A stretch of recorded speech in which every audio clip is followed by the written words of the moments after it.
Okay, here we go. Well, okay, I guess y'all didn't see any of that. I thought I was already on. I'm learning. Um, I guess I'm on now. Okay, great. So, yeah, a minute ago I was messing with the settings, trying to make sure things sound right and look right. I can't get this camera to look HD for some reason. It just looks, well, maybe right there it does. I don't know. Looks weird. Maybe it's the light. I don't know. Let me try something real quick.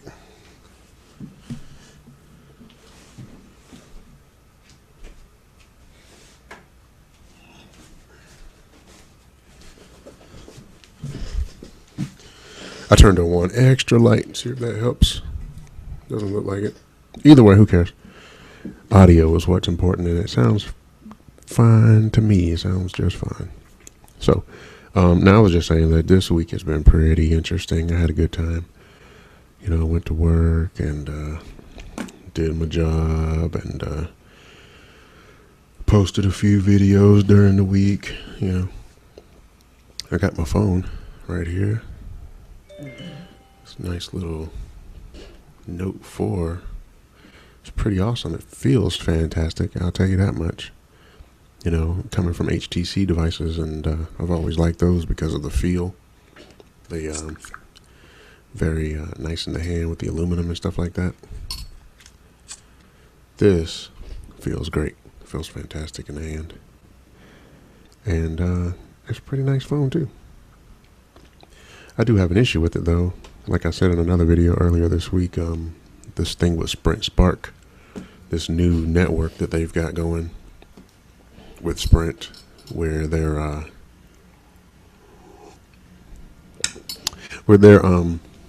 trying to build a whole new network, some new super high speed LTE system. And what I've been hearing about it is that the I keep looking at myself. Let me minimize that. Hold on a second.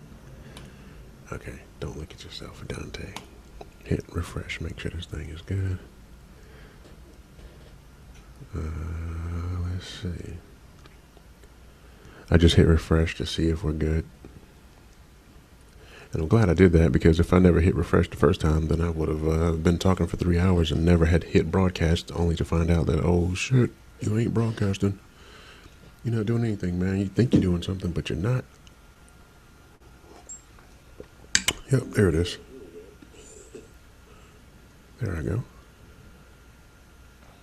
Wonder how much of a delay this is. Let's see. How much of a delay? Come on. Refresh.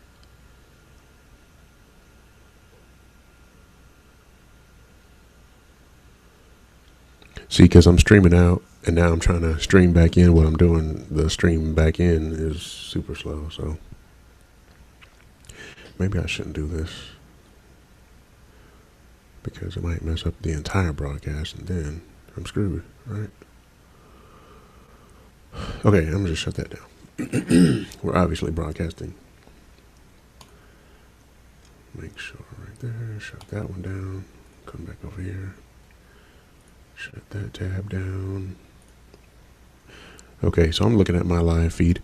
Oh, by the way, so if anybody wants to talk, if anybody's watching this live, then I would like to say use Twitter, because I can get that on my phone, and I can also pull up, which I've never done before, but I can try it. Let me see. I was going to say I can also pull up TweetDeck, that I heard was a good platform on online for Twitter, so we can have a conversation if you're live with me today.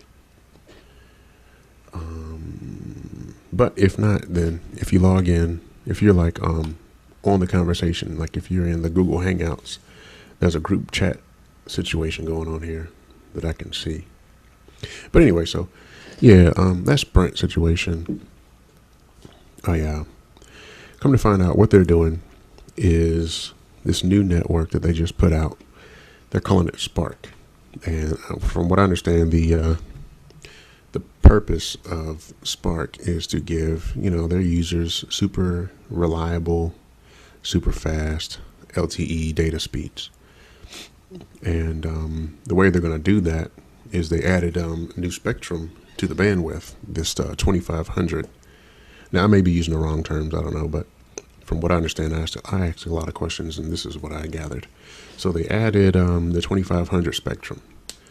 Previously, Sprint was running the 800, which was the CDMA, the 1900, which was also CDMA, and then another 1900, which is LTE. So if you got like old Sprint phones, like I had the HTC Evo LTE, and it had as it says in the name, LTE speeds on 4G, then that's running on the 1900 LTE.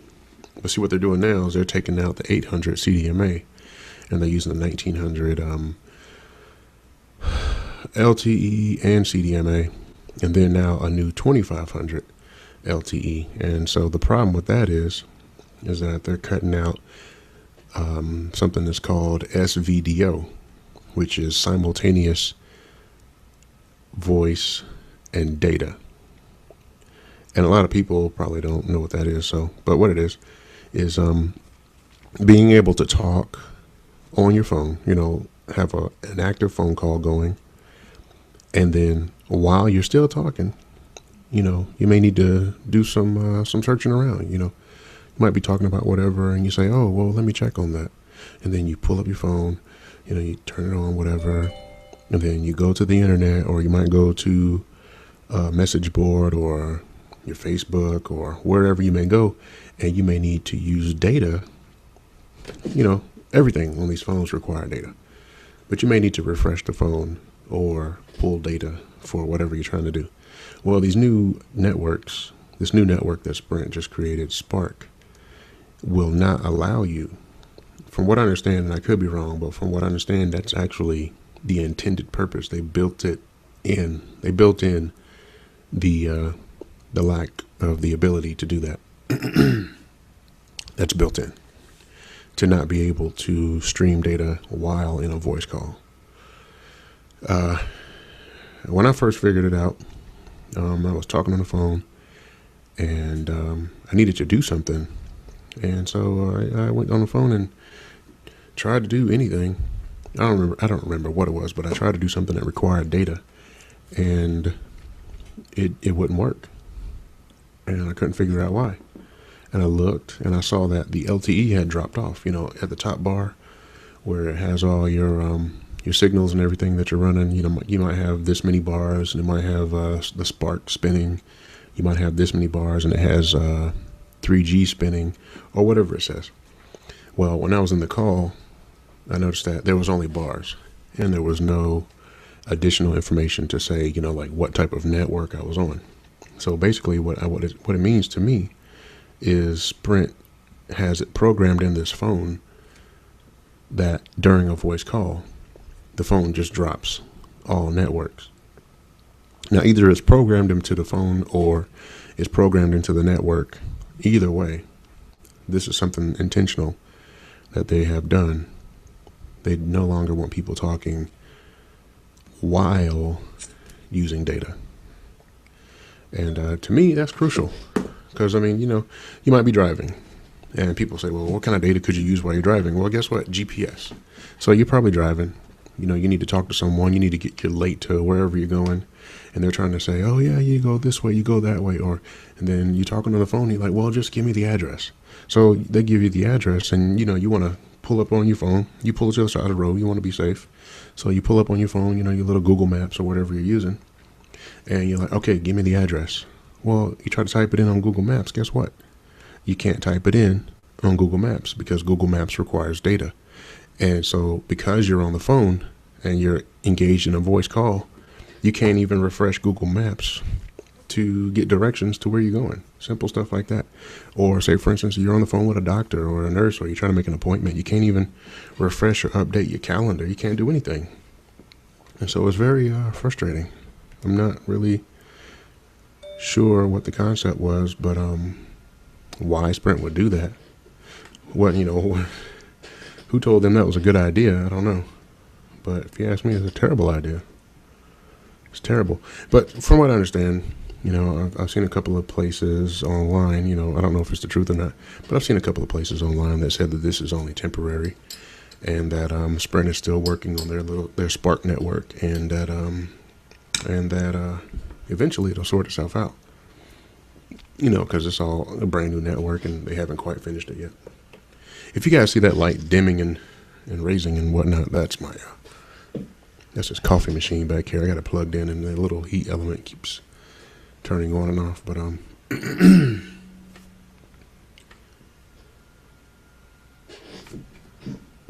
this chair makes a ton of noise. I probably need to get a new chair.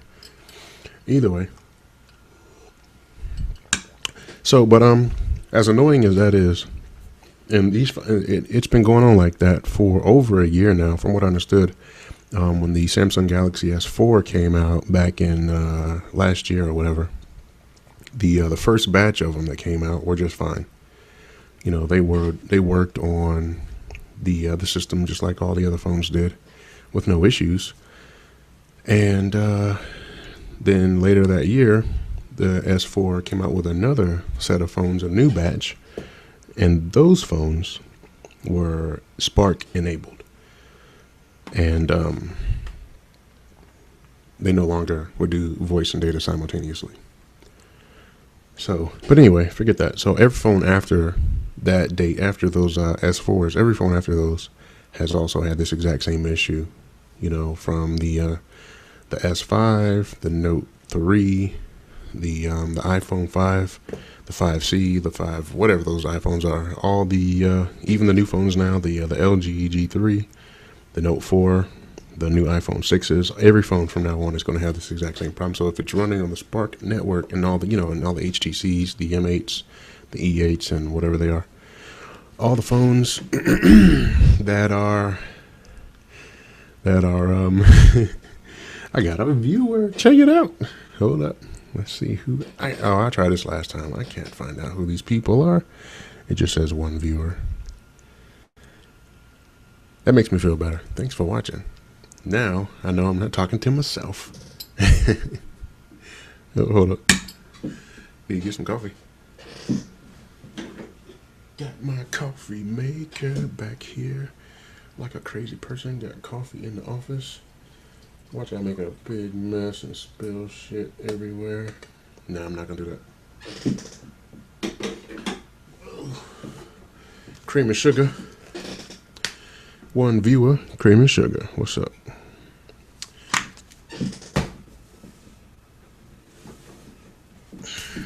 Okay, cream and sugar. One viewer, cream and sugar. One viewer, cream and sugar. Okay. What's up, my one viewer? How you doing? And so let's see. But look, so anyway, who cares? Because let me tell you what I found out. So I've been using this phone now for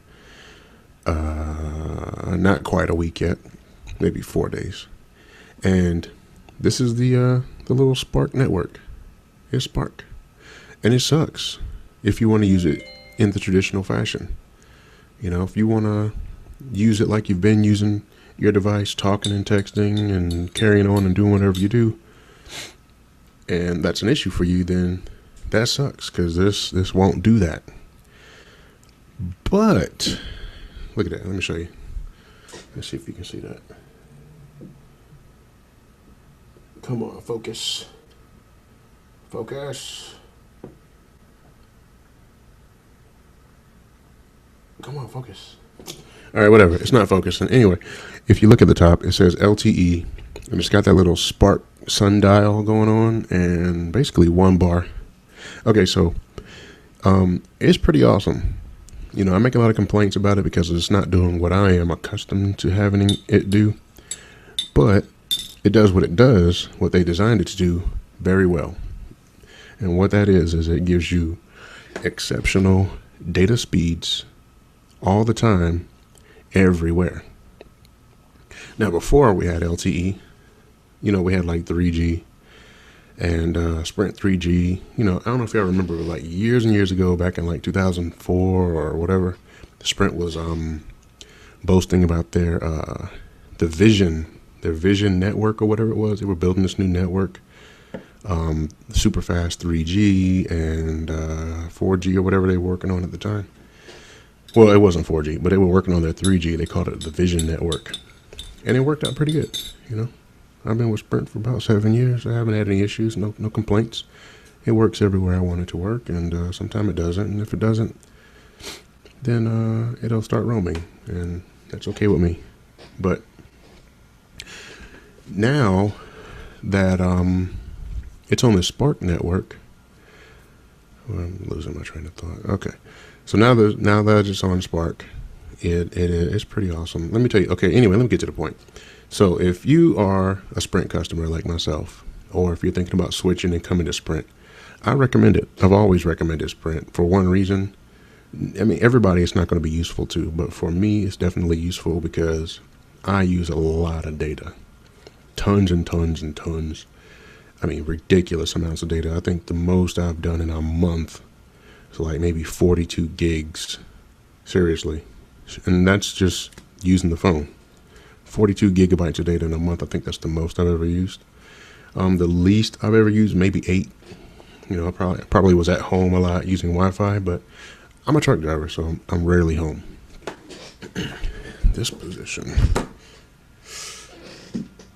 Oh, I need to take some broadcaster classes and learn how to broadcast properly because I'm getting winded. I think it's the way I'm sitting. I need to turn a fan on too, but I don't want to turn the fan on because it might be loud. Let's try it. Let's see if it's loud. Hold on. Let's see if it's loud. Is it going to be loud?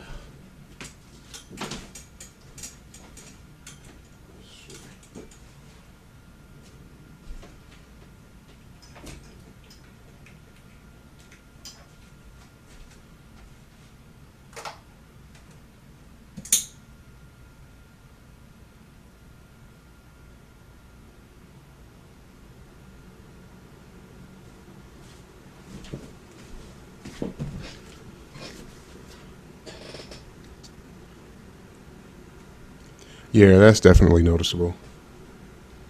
But I don't know if it's unbearable. So, noticeable, unbearable, tolerable, we'll deal with it. I'm hot. So, so yeah. What the hell was I talking about? Sprint, Spark. So yeah, so anyway, I use a lot of data. And that's the reason why I stayed with Sprint, because everyone else got rid of their unlimited plans. And I've never been with anyone with an unlimited plan anyway. Sprint came out with the Sprint Your Way or whatever the hell it was back in the day. And I said, oh, yeah, I need that because I'm not paying all this crazy money if you go over your data. Anyway, now with the Sprint Spark, it's still unlimited. And not only is it unlimited, but it's unlimited in such a way that you get really good data everywhere. And now with Spark, you know, you're supposed to get stupid speeds like 60 megabytes per second, 40 megabytes per second, or whatever that may be. Ooh, I lost my viewer, whoever that was. Thanks for coming, by the way.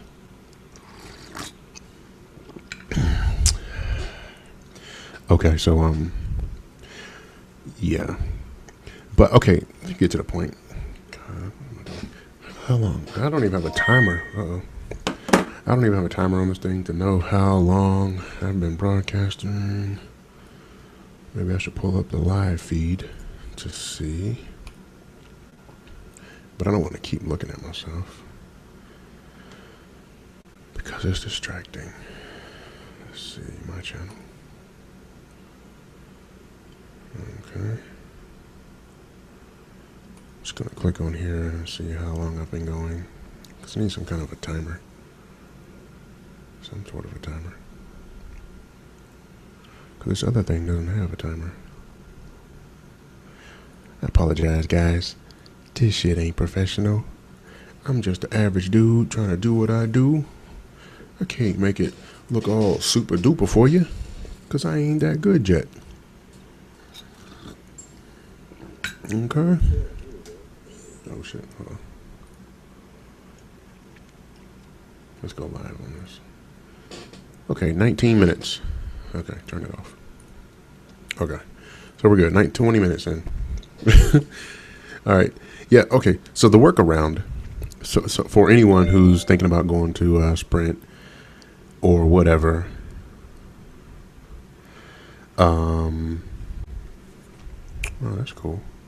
So anyone who's thinking about going to Sprint or whatever, the workaround is the fact that the data speed is so fast.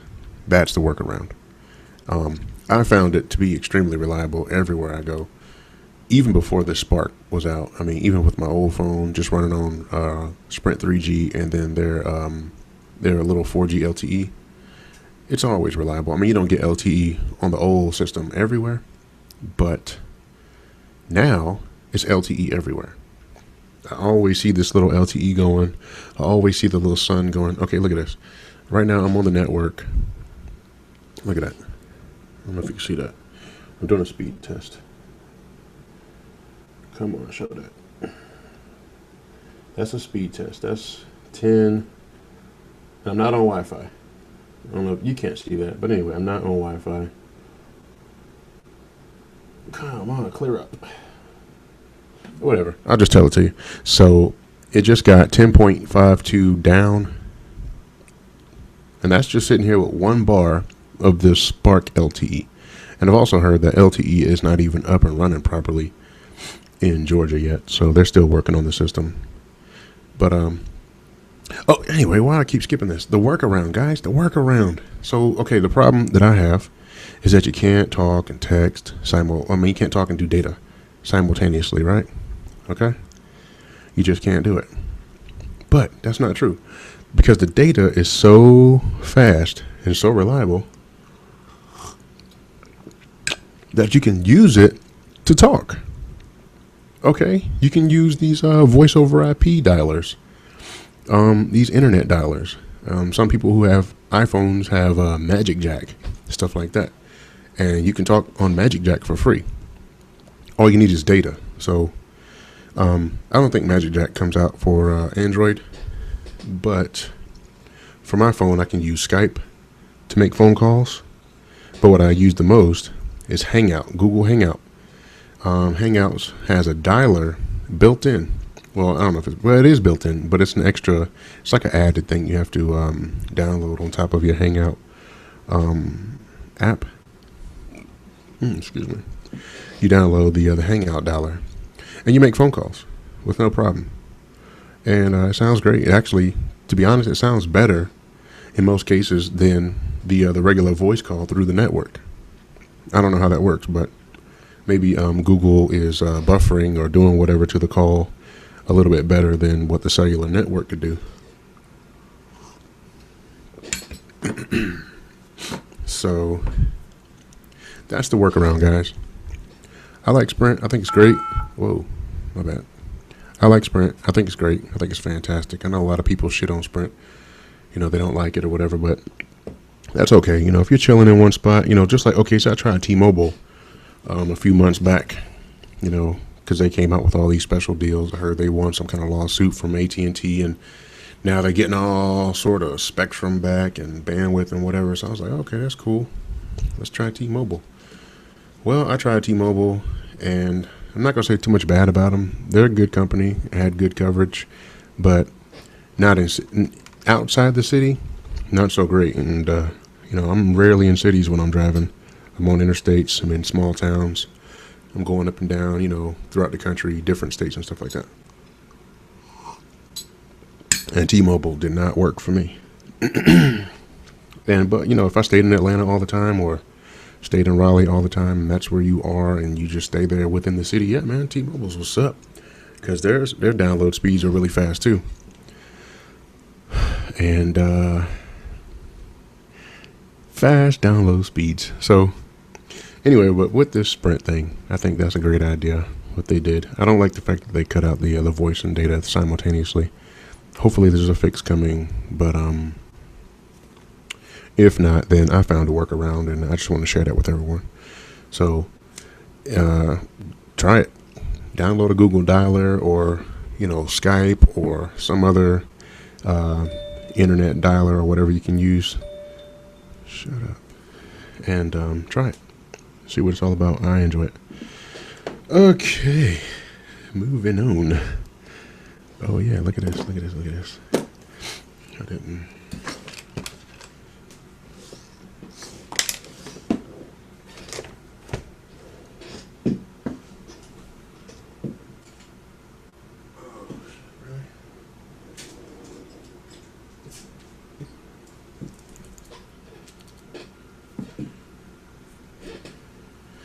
Okay, check it out. See, you got to make a list, people. You got to make an agenda. You have to follow through. And let's see where we are. So, bullet point number 2 is right there. Come on, focus, focus, focus. Focus. Right there, you see it? Bullet point number 2, have another show. That's it. Have another show. So, we're good on that. There we go. Check that. And we had this show on the 26th. Folks, let me tell you, man. I'm not the smartest guy in the world, but I like to observe people who are smart and intelligent and see how they do what they do. And, you know, if you observe enough and if you're smart and you take the right information from the right people, then guess what? You'll look smart too. So that's all I'm doing. Just taking the information that I found around the world and applying it. That's all you have to do. Oh, shit, there's my speaker. So just apply and apply good information, people. Because I know I haven't for a long time. Moving on. So, more things this week. I had a doctor's appointment. And I'm not going to give any names of these doctors, you know, for various reasons. I don't want to give their names. Just hear me on these things. Because I got good and bad experiences, and I'm not going to shit on any doctor. You know, the guy's out there doing what he does, and people are how they are, and that's their business. And I'm not going to. My thing is you know, if you find yourself in a situation like I have, and you got the doctor telling you one thing, my advice, you know, hear him out. Don't dismiss it entirely. You know, hold that bit of information that this doctor just gave you, and then you go and seek more information. And that's exactly what I did.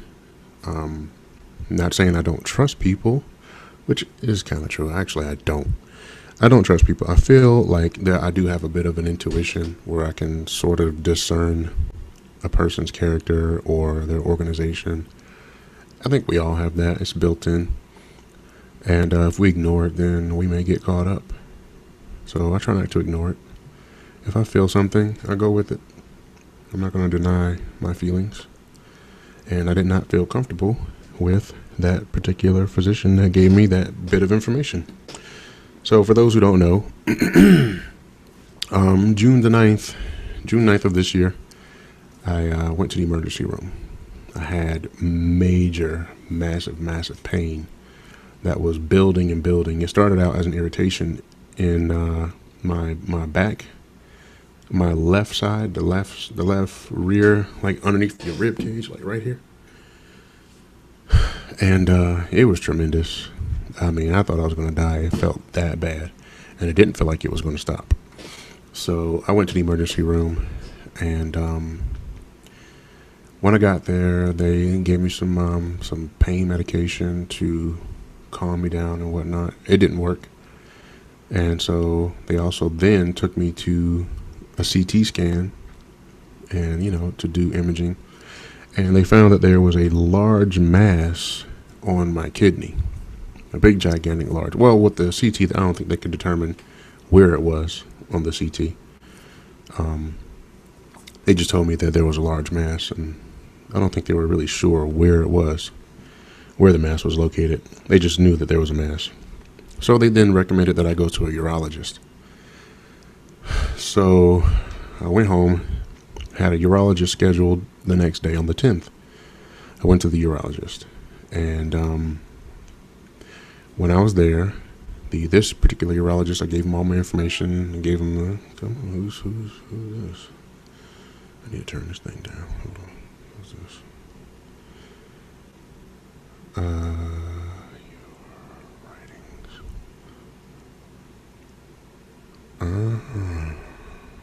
Really?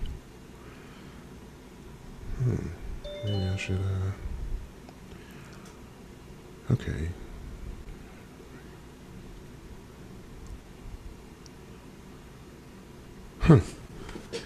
Hold a second, folks. Got some information. Let's see. I just got word that the screen is all jacked up. Not jacked up in a bad way, but I think it's reversed. So let me see if I can fix that, and then we'll finish. How do I swap? That's this. Okay, can't fix it here. Nope. I'll go to the other one. What I'm doing right now is I just got information, and thank you very much. And that my what do you call it? The camera is not facing the right way. What I mean by that is that let's try that. Let's see if that works. Oh snap! That looks totally different. Oh yeah. Okay. Now that looks. Let's see. Okay. Wait a minute. It looks backwards to me. I'm confused. Okay, I'm confused. I don't know what the hell's going on. Let me read this again, folks.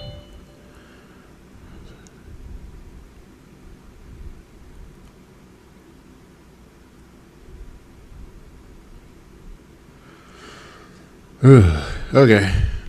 Well, I'm gonna leave it like this for a minute.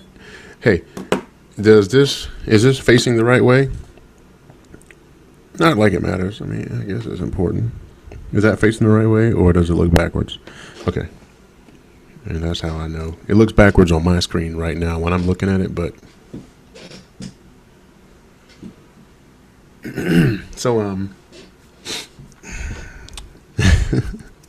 so come on, focus. Okay, so yeah, I went to the that urologist, and what they did was an ultrasound, and they learned that the mass was solid and that it was definitely serious. So the urologist was like, "Hey, we need to take you to get an MRI." Come on, focus, you crazy thing. We need to take you to get an MRI. So I had a scheduled MRI to go take, and I went to go take that. Oh come on, this thing is not focusing. So we went to go do the MRI. I'm just not gonna worry about that. I'm so distracted by my own image. Let me shut that down. Just oh my god, who is this? Let me turn this phone off. Okay. Okay. Thanks.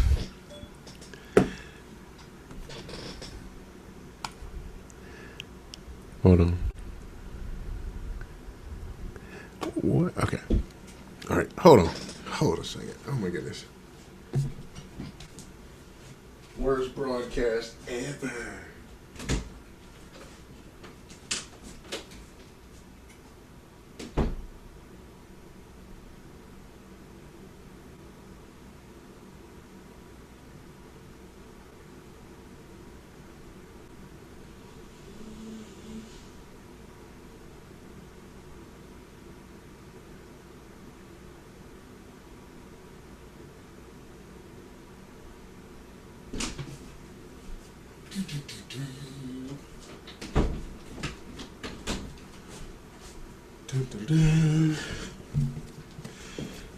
All right, I'm back. Okay.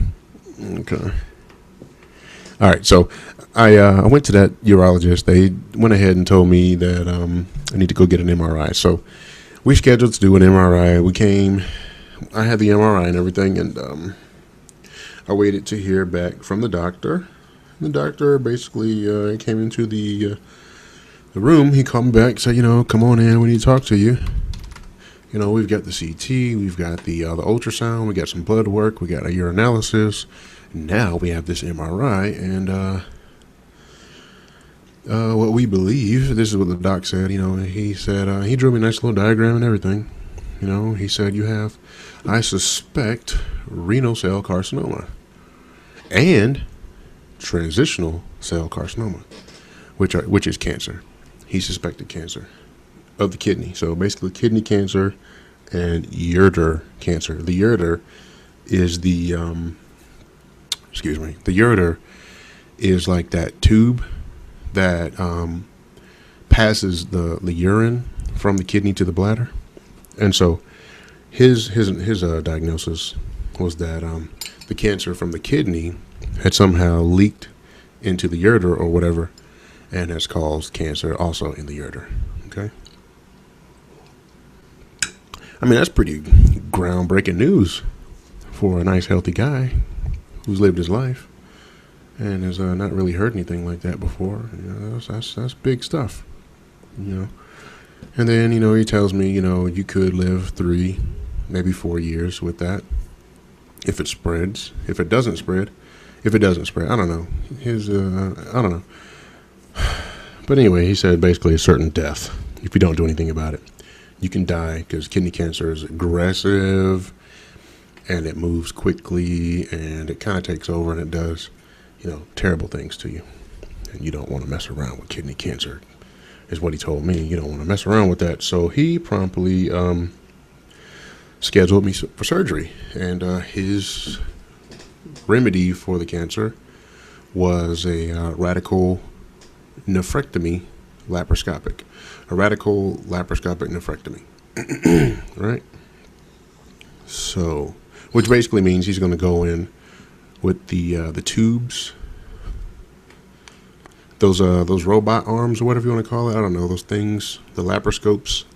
He goes in with those things and basically cuts the kidney completely out and removes it in a little bag and sends you home. He takes a whole kidney is what he does.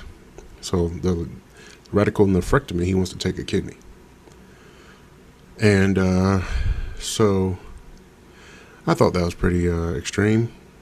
And so I asked him a lot of questions. I'm like, okay, so are you sure it's kidney cancer? Are you sure about that? And he was like, oh yes, without a doubt. This is it can't be anything else. Blah blah blah. Look at your numbers here. And he was kind of describing to me the atypical cells that were found in the blood, saying that that's indicative of cancer, and the fact that in the MRI the tissue was complex and looked like it was living tissue and such. So that's indicative of cancer because the mass itself was living tissue. Now, if it was dead tissue or not tissue with blood vessels per se, because when they do an MRI, they put contrast in. And the contrast will, I guess it goes through the blood or something, and everything that lights up with the contrast, it shows where blood moves. So if there's contrast in the blood in that area, then that's where blood went. And so the tissue that had the contrast in it is what he considered to be living tissue. And so living tissue would be indicative. The mass, I don't know if indicative is the right word, but anyway, the mass, because it's living tissue, then that is the cancer. So I'm like, all right, well, I'll hear you on that. So we went ahead and scheduled the surgery. I guess that was just what it had to be, right? So I was down. I didn't like the news. I felt like it just didn't seem right to me. Something didn't feel right. So I just went home and started studying. I requested all his notes. Oh, the next thing he wanted to do was do a ureteroscopy. And so, and I may be telling the story all wrong because, our memories get crazy. But he wanted to then do a ureteroscopy. So it was like maybe a couple of weeks later or whatever. After that, after he told me about the cancer, I had a uroscopy scheduled. So I went into the uroscopy. Now at that point, I got a lot of questions. So I asked him a bunch of questions before the uteroscopy, and just none of them seemed to be answered, in a manner that was convincing. Now, once again, I'm not a doctor. These terms are not foreign to me. They are at the time, but when a doctor tells you a term and it doesn't compute, well, people, guess what? We live in the age of the internet. There's nothing that you should not know at this point in time. If there's a question you have, you should be able to just go online. You got 99, well, not 99, but many people have smartphones in their pockets. It's not just for playing stupid games and checking Facebook and texting and doing whatever with it and calling your friends and whatever you do. I mean, it's also a wealth of information. The entire world of knowledge is right there in your hand, these smartphones. So use it. You can use it like a dummy, or you can use it wisely. I choose to use mine wisely. And so when I hear things that I don't understand, I search and get information about it. So when the doctor told me what his diagnosis was, and he gave me his reports on how he came to these conclusions, I promptly went home and read through the report extensively, and every 50-letter word that was up there that I don't know what it is. I don't know what the hell that is. What is that? Well, I Google it. What is this word? What does it mean? And you educate yourself. So that's all I did. I just Googled every large word possible. The one thing I did notice was that the language in his report was very specific to, well, it was very non-specific, should I say, but the language in his report was very specific to not be specific, if that makes any sense. He made very, I don't know how to put this, but he took great effort to be as vague as possible in his diagnosis. With words, the wording, he didn't really nail anything down. And that's the one thing that concerned me. I mean, we're talking about cancer, and now we're talking about surgery. We're talking about life and death. We're talking about stuff that could, people, I mean, this is serious. This is serious stuff. And I don't think that when something is so serious that you should be able to be as vague as possible. I think you should have something nailed down 10,000%, and you should have it confirmed, and you should have it reviewed, and then you should have that reviewed. And you can't be so bold as a doctor to say that is what it is, that's what we believe, and here's what we're going to do, and we're just going to start doing that. And I'm not buying that. I'm just not going to buy it. And maybe that works for some people, but it doesn't work for me. Some people get scared of doctors. Some people are afraid to go to the doctor because they don't want to hear any bad information. I'm going to sit back. Because leaning forward, man, I'm a big guy. 240 pounds, yo. You know what I'm saying? Look at them guns. Oh, yeah. I'm a big guy. And when I lean forward like that, I can feel the pressure coming down on my chest. Anyway, so I'm going to lean back like this. Put my hands up. But yeah, so, I mean, a lot of people are afraid of doctors. They go into the doctor's office and the doc is like, hey, this is what it is. This is what we're going to do. And the person, whoever it is, the patient, most likely, I don't know, but I would assume that most people just go along with it. And, you tell your friends and your family, and your friends and family, like, oh my God, I'm so sorry, and everybody goes along with it. But does anybody stop and question it? Is anybody? Or are we too scared? Because I'm not that guy. I mean, I've never been that guy. I question every fucking thing. I don't care. I question all of it. You got to prove it to me. And I will use my logic and reason, because I'm a smart guy. We all are smart. Everyone's, well, maybe not. Maybe not everybody. I don't know. I can't speak for all people, but I can speak for me. I'm pretty intelligent, or at least I like to think I am. So if something does not compute and it doesn't make sense, then in my opinion, there's something wrong with it. And then I'm just going to tear it apart and start looking. So this diagnosis, cancer, just didn't make any sense to me. So like I said, I read his reports. I Googled all his 15-letter words. And his writing, like I said, was non-specific. He said, you know what? It's in my book bag. I don't think I'm gonna run out there and get it, but I have all his reports in my folder, in my book bag. But I just, anyway, there was lots to see. Okay, here it is. So the way these things work.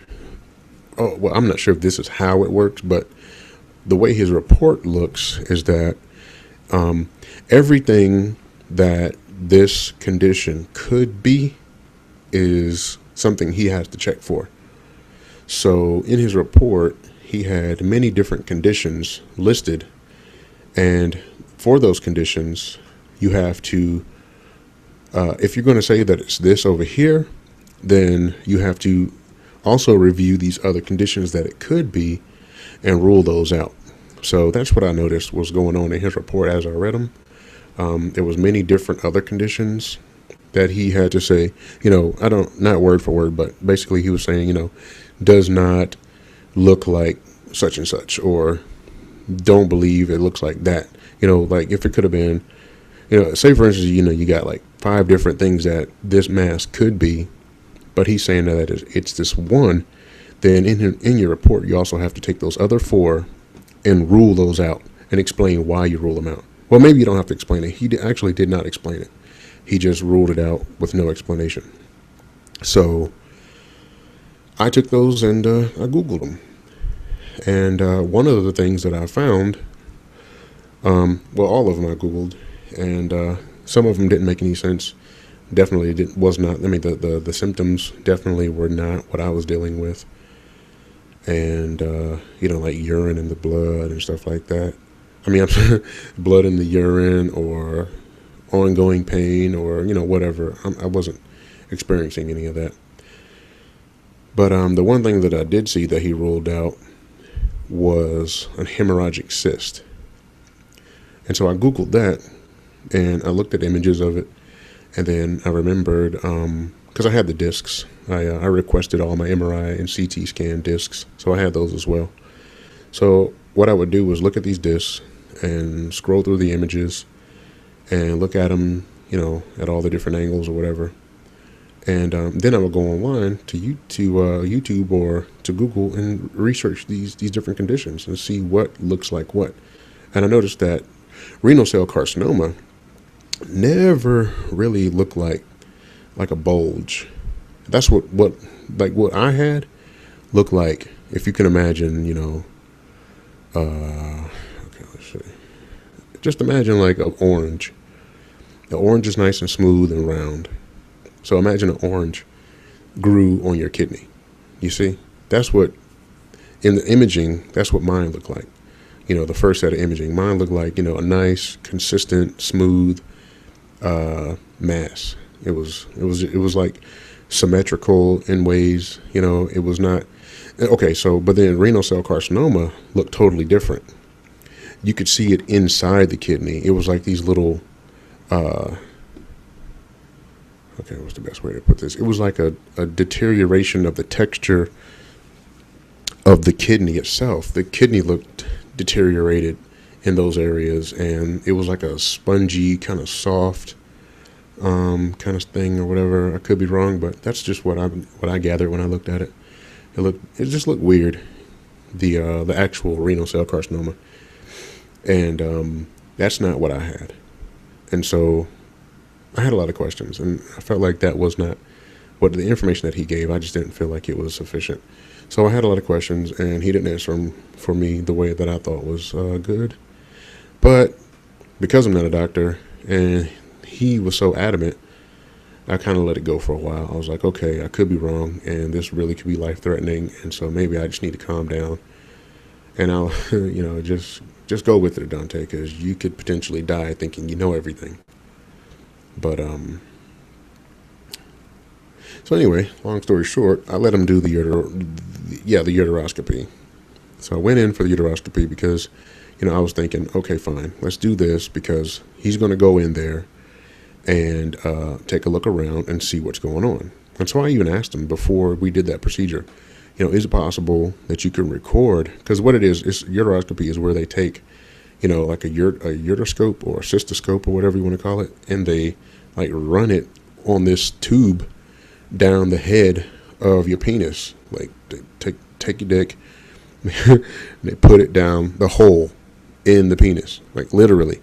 And it's this tube that goes down in there. And then they feed this camera apparatus. Well, they feed this whole freaking arm thing down in there, and it's crazy. If you don't know what it is, you guys can look it up online, uteroscopy, and it's pretty crazy. And I'll tell you what, after it was done, it hurt. Oh my God, I was in so much pain. And I'm not saying don't get one. If you need to get a uteroscopy, it's good for a lot of things. It'll definitely help you detect, kidney cancer. Well, no, I'm sorry, bladder cancer. You can detect that. They do uteroscopies. Well, that type of procedure, they go in to break up kidney stones. They have a device that goes in with the ureteroscope as well, and it's a laser, and the laser breaks up the stones and everything like that. So, anybody here? Nope, nobody. Oh yeah. Okay. Yeah, so they break up kidney stones with the uteroscopies or that procedure. And so anyway, that scope can run through the bladder. It'll go up the ureter, and then it can get inside the kidney. And with that, they can take a look around and see what's going on and stuff. But anyway, during that procedure, he had made a mention of he didn't want to lose his laser privileges. He didn't want to lose his laser privileges. And I didn't remember that, but later on, that was a question. Like, well, what was all this laser stuff about? Anyway, long story short, people. Long story short, I'm going around the bush with this. I'm losing my train of thought. See, I could talk better if somebody was here. I feel better when I talk to people, because my mind gets distracted. Like right now. But guess what? I'm going to focus. Okay.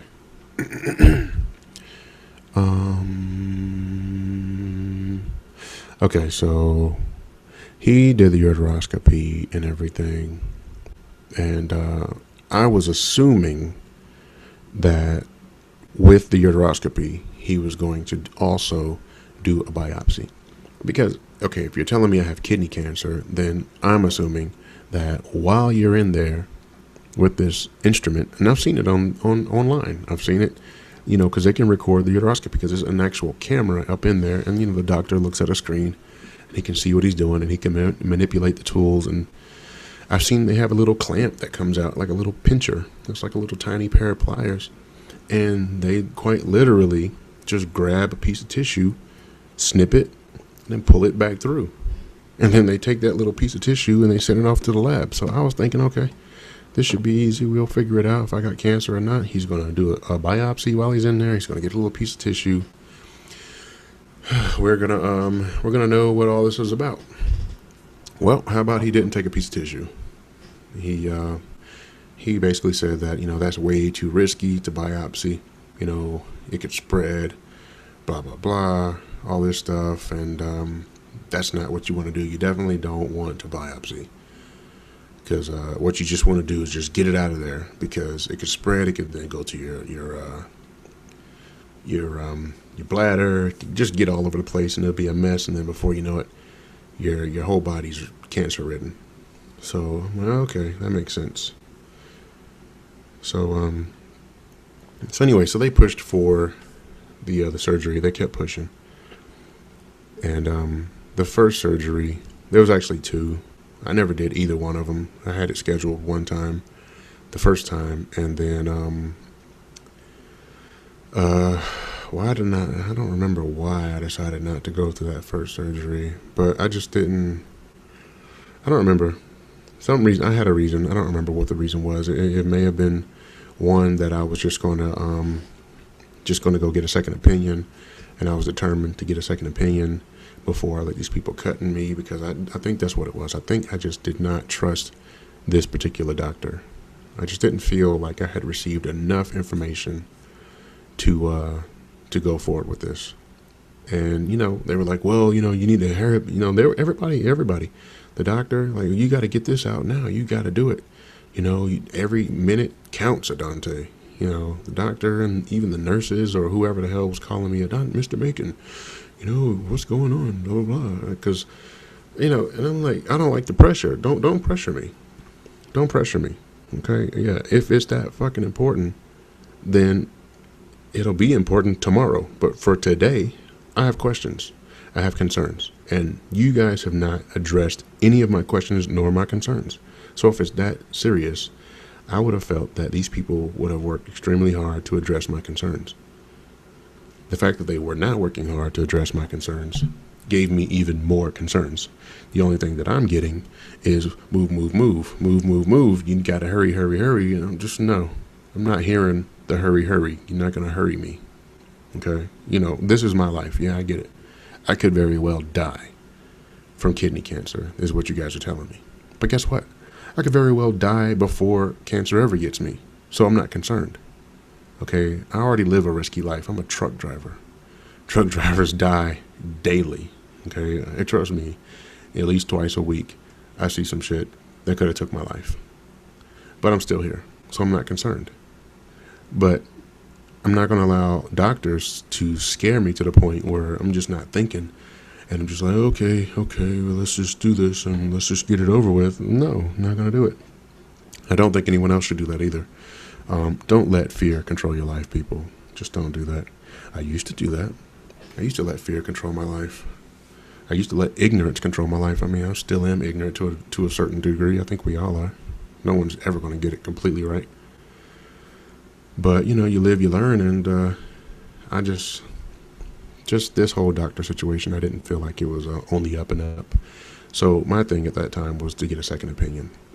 And you would not believe how difficult it is to get a second opinion. I don't know, it's kind of weird. It's this whole it seems like it's some sort of a hierarchy, not a hierarchy, but I don't know the word I want to use. There's some sort of companionship amongst physicians, what it seems like. So this particular doctor who gave me the diagnosis, he was a partner in this hospital over here and had people who he worked. I don't know how this works, and I could be totally wrong, but to me, when I was calling and trying to schedule a second opinion with a urologist, it just seemed like it was just way too much,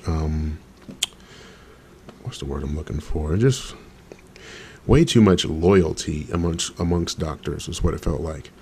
It seemed like they wanted to confront, not necessarily confront, I'm sorry. They wanted to contact the previous doctor and talk with them first and have this discussion with the previous doctor. And some people might say, well, Adonte, that's reasonable. I mean, if that doctor did X, Y, and Z, then you want to find out. No, I think that's crazy. That's absolutely nuts. If I'm getting a second opinion, I don't think my new doctor who's going to diagnose me should be talking to the old doctor. That's my opinion. I mean, maybe I'm an idiot for saying that, and maybe some people will give me a good reason why that's okay. But to me, that's stupid. Why would my new doctor need to talk to the old doctor? I don't think that's necessary. And the reason why is because the new doctor, if I'm getting a second opinion, I want this new doctor to do his own work. What's the problem with that? I want him to do his own work. I am coming to your office. I'm paying your damn copay. You're going to charge my insurance to do what? To consult the old doctor? I don't think that's a fair diagnosis, or not diagnosis, but I don't think that's right. I think these doctors need to do their own work. And I'm not telling you guys what to do, but that's what I did. I did not trust any of these physicians. And I called a bunch of them, these urologists all around Atlanta area. I called a bunch of them, and it was about 8 of them that definitely wanted to confront the previous doctor and get his notes and this, that, and the other. And, we need to talk to him and blah, blah, blah. And I'm like, no, for what? So I didn't schedule appointments with those people. So I didn't get a urologist. What I did do, I got a urologist later, but I found a nephrologist, which was a kidney specialist, and I went to them. And by this point, I already skipped the first surgery.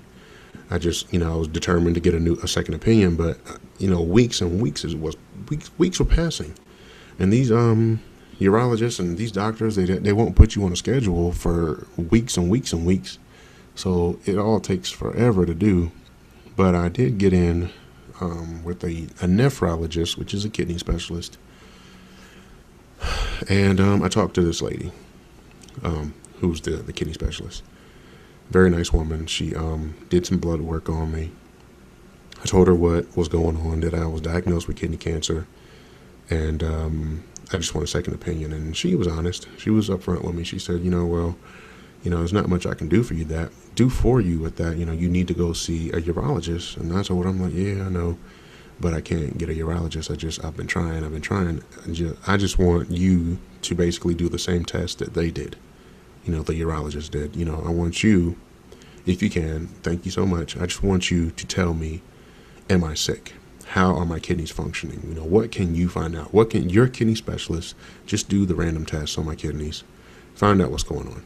So she was like, all right. So I did some blood work with her, and she sent it to the lab and everything, and came back with the results. And quite honestly, I wasn't surprised. I wasn't surprised at all, but she was. This kidney specialist was very surprised at the information that she gave me. Come to find out, my kidneys are perfectly fine, according to her tests. I like to say, I've told everybody who I've told this to that they're blue ribbon kidneys. I mean, she didn't say that, but, she was going on and on about, the different numbers and this number and that number and how the kidneys are functioning perfectly, and, they're not diabetic or I don't know what she was saying. They're processing and doing whatever they're supposed to do just fine. I said, okay. So I asked her, I said, well, if a person has kidney cancer, would they have good kidneys? How does that work? And she didn't feel, like she had enough information to answer that question for me, because she's a kidneys doctor, but she's not like an oncologist or a urologist or anything like that, which apparently all these are, obviously they're different specialties, but apparently you really need to go to different ones to give you different information about kidneys. So, but she didn't feel comfortable, to comment on that or not, cancer or no cancer. But she did say that she would recommend that I, stick with a second opinion, really go back and get another urologist who could help me with this. And she didn't even suggest an oncologist, which is a kidney specialist. She just suggested that I should go to another urologist. So I thanked her, and it was great. I really appreciated that. I walked out with my blue ribbon kidney lab results, and I had a breath of fresh air. I'm like, okay, because it was literally the very next day. Well, actually, I think it was that day. It was the next day. Was the scheduled pre-op for the surgery. You have to go to a pre-op first, and if you don't make the pre-op, then you can't make the surgery. So I was trying to rush to get something found out so I didn't miss this pre-op for the surgery, because if I do have kidney cancer, then I want to hurry up and get this stuff out. But if I don't, then I want to know, and I want more information so I can make a better decision. And that nephrologist, right in the nick of time, told me, information that I felt helped me to make a better decision about what I was going to do. And basically her telling me that my kidneys are functioning perfectly was just enough information for me to go and do more research. And so I did more research, and I found out that people suffering from kidney cancer have a ton of other issues, from high blood pressure to diabetes to what's the other ones? Difficulty urinating, or what's that thing? Oh my God, I should know this, because this is like an issue with guys with the name of that thing, where your dick don't get hard. Impotence. Yeah, you got impotency or something like that. Not all cases, but some people have it, where their dick doesn't get hard. Well, I don't have that issue. I don't have issues peeing. I don't have high blood pressure. I don't have what's the other one? Diabetes. None of the above. Okay, I'm fine. And you shouldn't be fine if you have kidney cancer. I mean, you should have gone to the doctor already with other issues, for at least a year. We got this issue, we got that issue, we're falling apart. And then they find out, oh, it's because you got kidney cancer. We need to get that out. That's after the fact. You find out that you got kidney cancer. But before then, you got all this other host of issues that they can't figure out where it's all coming from. So the doctor's telling me my kidneys are fine. They're perfect. They're great. She did all the work on it. And so I was getting all kinds of pressure from the surgeon and his staff. What are you going to do? What are you going to do? And they also wanted $500 copay. And the thing that sealed the deal for me, because I was still kind of up in the air, and I'm like, okay, I have to get just one more bit of information. I don't want you guys rushing me and pressuring me. And they kept calling, Mr. Macon, we need you to get down here. If you miss this pre-op, then we don't know when we're going to be able to get you back in. I say, okay, that's fine. You guys just need to hold on. You're not going to pressure me to come down there and do this damn pre-op and go through surgery, So the thing that sealed the deal for me, which just told me, I'm not dealing with these people anymore. I'm just not going to deal with them anymore, was when the nice young lady, and his staff was very nice, not all of them, but the one that I was talking to at this time, when one of the nurses she called, she schedules the surgeries and, tries to get everybody in and make sure that everyone's copay is paid and make sure that everyone's pre-op is done and whatever. This woman had the nerve to tell me, nice lady, she didn't mean anything negative by it.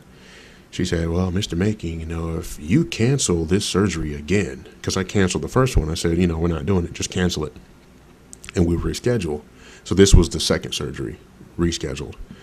And, and I'm not being an ass or nothing. I understand that this is precious time. Someone who really had something serious going on could have had that slot.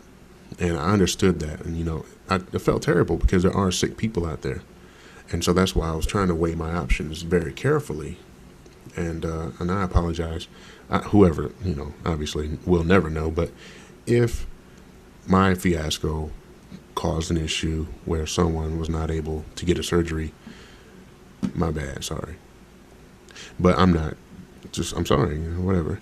And, you have to think like that. And it does bother me. I think about it sometimes, but not a lot, because, you don't really know what's going on in people's lives. It might have been somebody on their last leg and, they couldn't get scheduled for surgery because Adonte's over here not sure what he's going to do until the last minute. And you think about that stuff.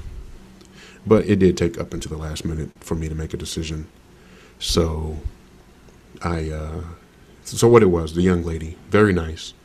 She told me, she said, Mr. Macon, if you cancel this appointment one more time, you may be liable for charges.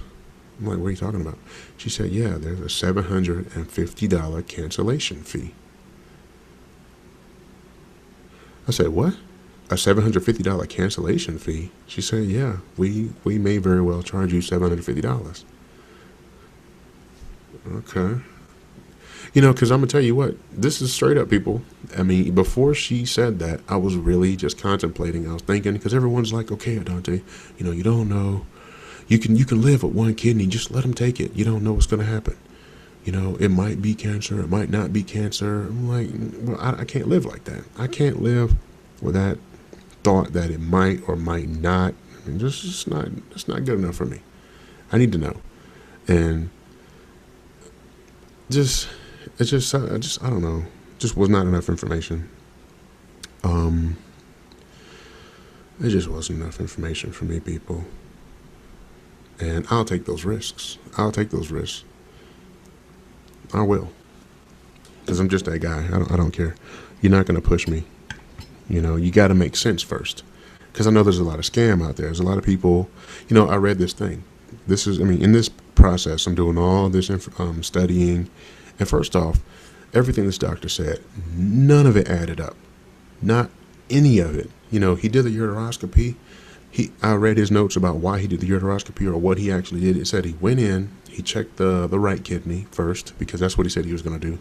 He checked the right kidney to see if it had cancer. And the ureter as well. He checked the ureter to see if it had cancer. And then he checked the bladder, and then he would go up into the left kidney. And then, and none of it made sense. I'm not understanding. I'm like, dude, okay, you're checking for cancer over here, you're checking for cancer over there, but nowhere in this time could you get a biopsy? You know what I'm saying? But his thing, like I said, was, well, if we do a biopsy, the cancer could spread. I'm like, no, because after that, people, listen, after that uteroscopy, I was pissing blood for a week. Whatever he did in there with the tools and the instruments, he's inside my bladder, he's inside both my ureters, he went inside both my kidneys. I'm pissing blood for an entire week, and I am in excruciating pain. They gave me all kinds of drugs. I mean, pissing felt like I'm pissing hot sauce. I mean, it was crazy. Because I guess right there, when you go in, you have to make a curve to go back up. You go down the penis head, and then you have to make a curve to go up through the prostate, whatever, and into the bladder. And I saw a couple of videos on YouTube where they demonstrate how this procedure, how you do the procedure, and the doctors were very specific. They said, look, when you go in, you have to stop at this one point, and then you have to tilt the penis back. You go in like this, then you tilt the penis backwards to reposition the tool, and then you go. If you don't do that, then you could cause damage.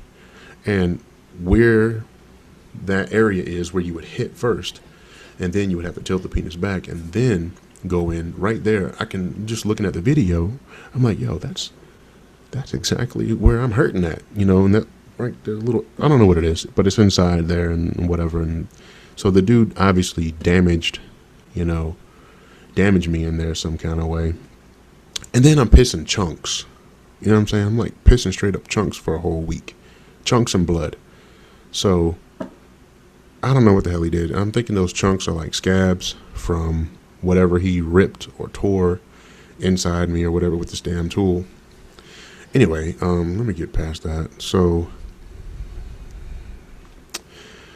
bottom line, folks, have just, I don't know. I'm not telling you to be skeptical about everything, but you definitely need to question everything. If it don't make sense, then it don't make sense. You need to make sure that you understand without a doubt what's going on. Don't let these doctors and their fucking lab coats and their credentials and all the shit on the wall intimidate you. Okay? This is the age of the internet. There's nothing you can't know right now. Today, this very second. So, I mean, people, trust me, you get. So anyway, the point I was making a minute ago was in the time I was doing all that research, I found out that, and this could be a bogus statistic, but it was something that I read, that 7 out of 10 nephrectomies, that's 7 out of 10 nephrectomies for cancer, when the labs come back, it's not cancer. Okay, because that's the only way they say that they can test it. This is the same thing that this doctor was going to do to me. He was going to take my kidney, and he said that, okay, once we get your kidney out, then we're going to take it to the lab, and then we're going to test it. And we're still going to be in the operation. But while we're testing it, we're going to wait. We're going to take it out first, then we're going to wait for the results to find out what type of cancer it is, and if it's the type I think it is, then we're going to take your ureter out. And they wanted to take the ureter out as well, transitional cell carcinoma, not just the kidney, because the ureter is even more work. They have to go down, it's the tube that connects to your bladder, so he has to then go down even further in me and pull this whole freaking ureter out and seal off my bladder. And I'm like, wait a minute. So you can't find out if this is cancer until after the kidney's out. So let me ask you this. So say you get the kidney out and you go test it, and you find out it's not cancer at all. Can you put the kidney back? He's like, nah, can't put it back. What? What do you mean you can't put it back? There's people who get kidneys donated to them all the time. And that's another thing that didn't make any sense. I'm like, dude, if you take the kidney out and then you go get it tested, why can't you put it back if it's not cancer? I'm sure there's a reason for it. I'm not being an ass, but to me, it just didn't make sense. I didn't like the answer. So that was one more thing that I didn't like. I mean, I don't like that. It doesn't make sense. So I wasn't buying it. And hold on a second. Let's get some more coffee.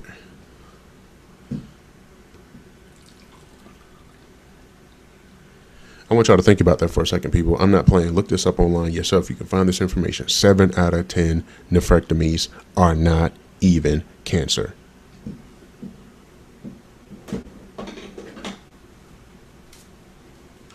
They thought it was cancer.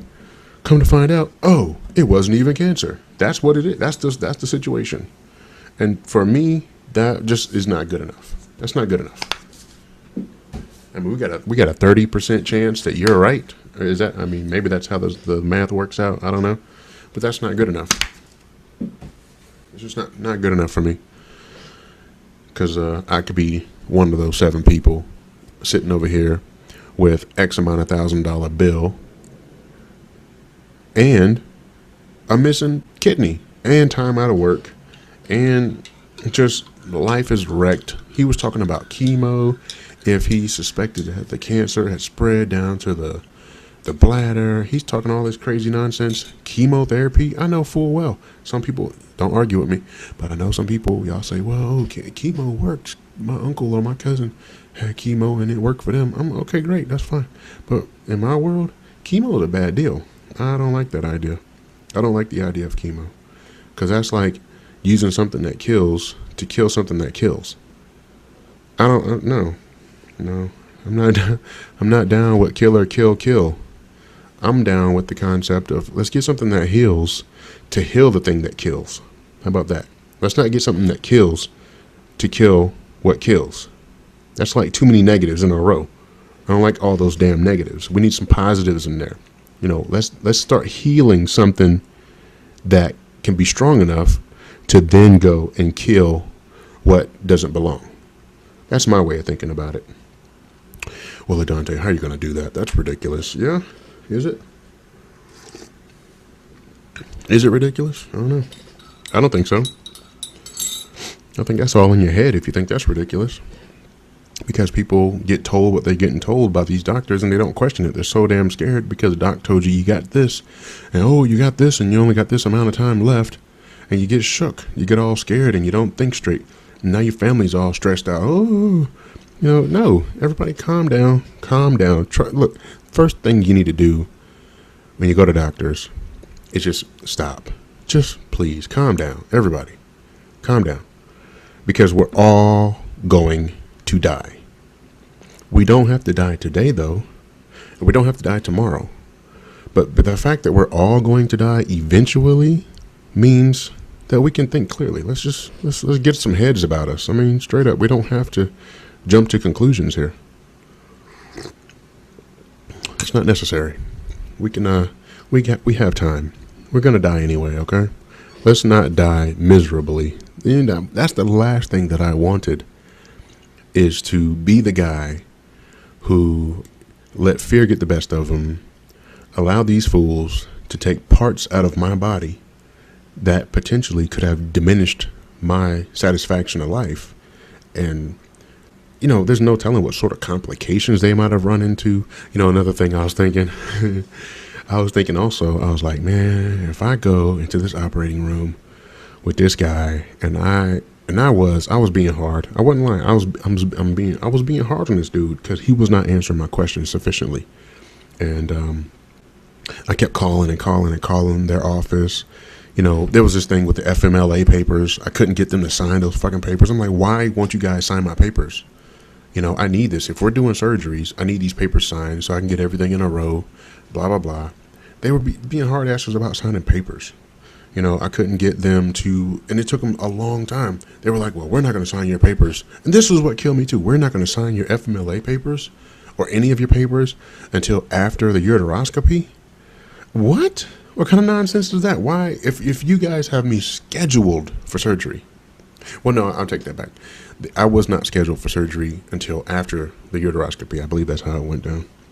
Like I said, my memory fades. But anyway, they wouldn't sign any of my papers that I needed to have signed because I was out of work this entire time.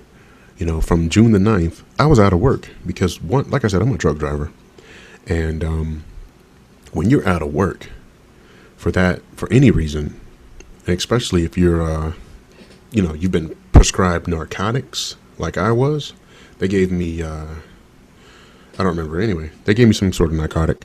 And you can't drive a truck on that stuff. You need doctors to sign notes saying that you're not on that stuff anymore because it's a safety risk. You need doctors, filling out forms saying that you can do the job. You're suitable for the work so that you're not a health risk or a safety risk out there driving trucks. You just can't be out of work as a truck driver and then like, hey, I'm back. No, it don't work like that. You have to go get another damn physical all over again. You have to see the corporate doctor at your job, have to talk to him. He has to reevaluate you, to make sure you're safe to be in a truck. He has to give you a whole new physical card. I mean, it's a lot of stuff that goes down. And I'm sitting here trying to explain to this urologist and his people what the hell's going on. And that just, they're not signing my papers, not being cooperative with my situation. I even had some insurance I was trying to fill out, long-term disability, to get some shit paid off. You know what I'm saying? I'm not working. I need money. All my bills are stacking up.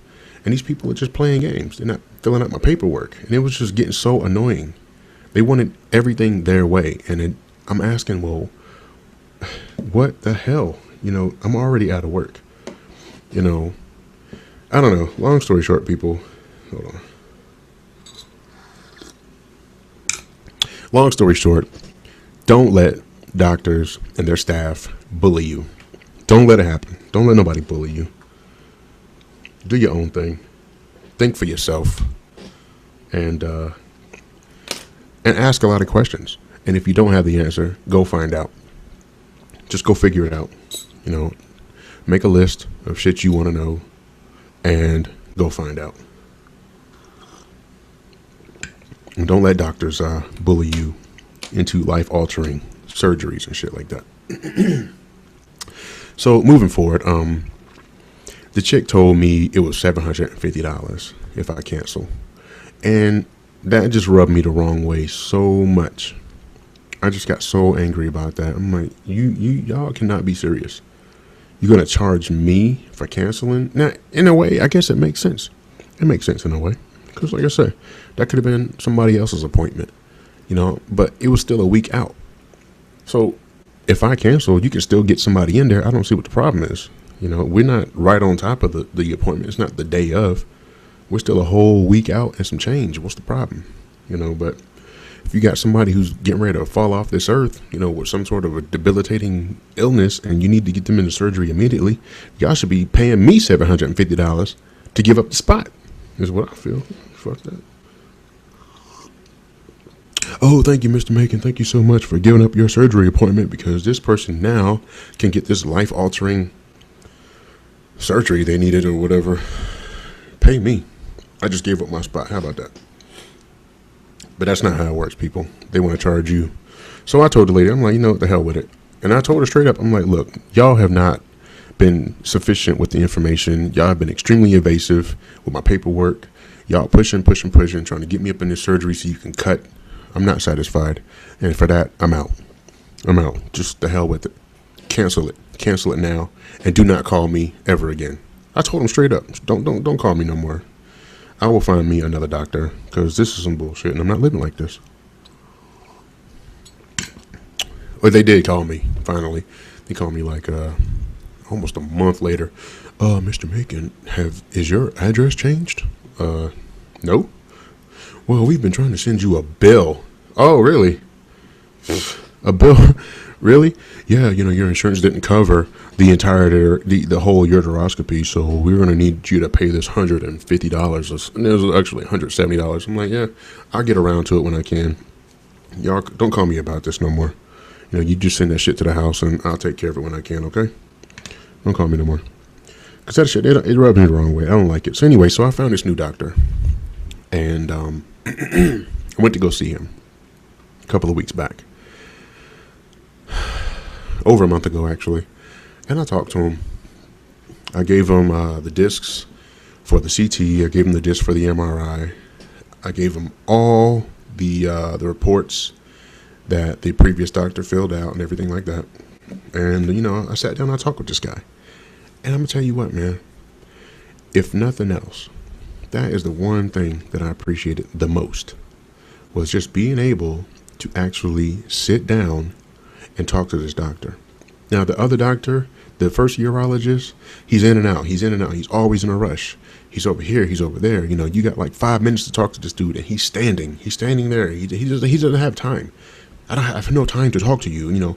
Get your questions out quickly. We have to move. Chop, chop, chop, chop. I'm like, no, stop, dude. You can't treat people like this. And those who will accept that type of treatment from a physician, y'all some idiots. You need to find another doctor. Don't put up with that. Okay, this is your life. I know this dude has got like 100 patients or whatever, but that's not your problem. That he's got 100 patients and it's chop, chop, chop, busy. This fool's running a meat shop. He's running like a butcher. He's running a butcher shop is what he's doing.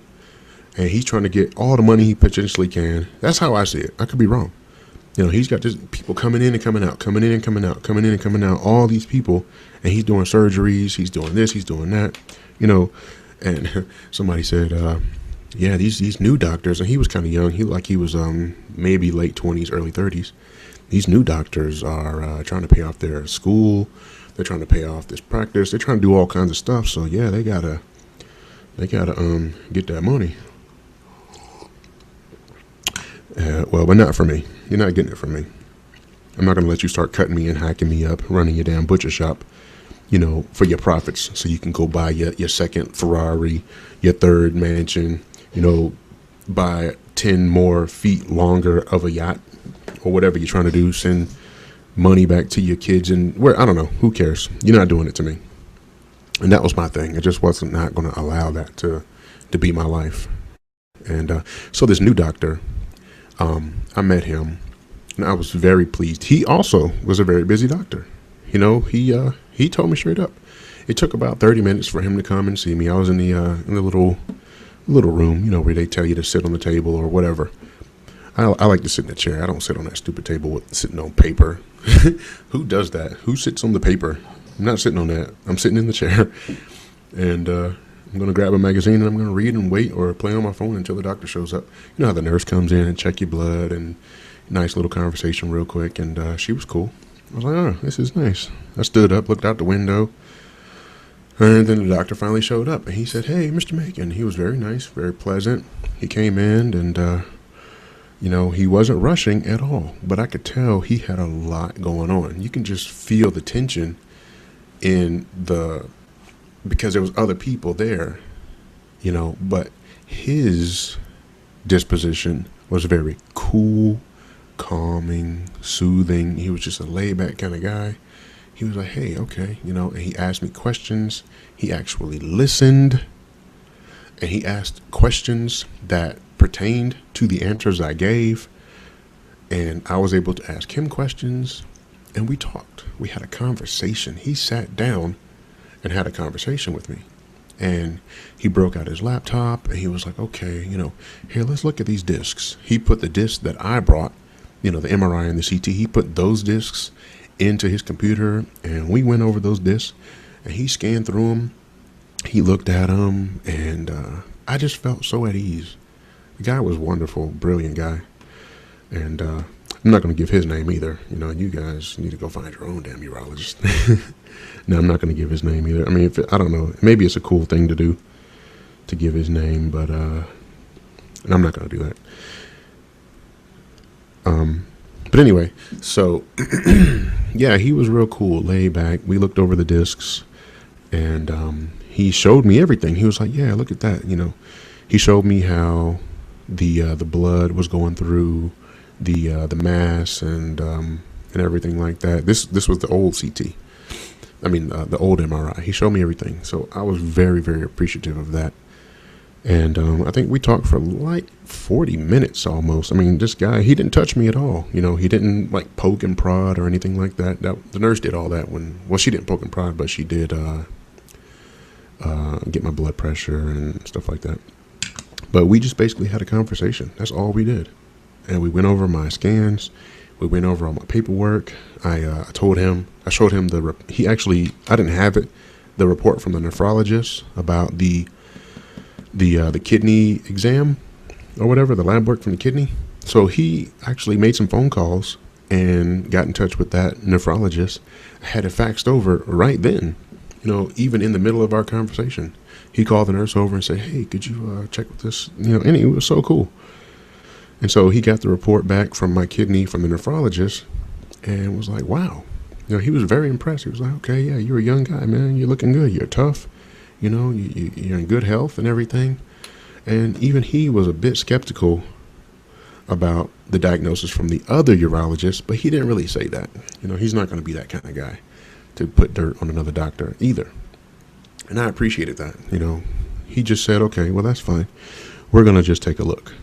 And so we started, like I said, we looked at the MRI scans from the previous and the CT, and he scrolled through. He showed me everything. He was very descriptive, showing me, what this is, what that is, how that looks, and what all this means.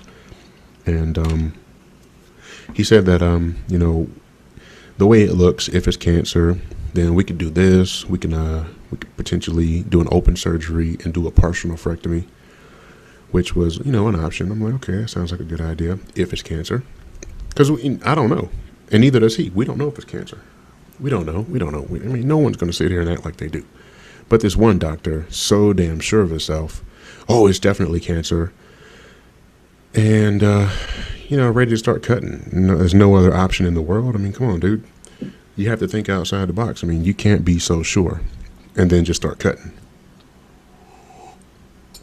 And like I said, everyone, his theory, the first urologist, his theory was that cancer or not, sir, you have 2 kidneys. You can live with just one. So it's better safe than sorry to take it out. No, it's not better. Who the hell lives like that? Not me. I'm not living like that. Better safe than sorry. No. Better safe than sorry. We can, you can make up any sentence to follow that statement.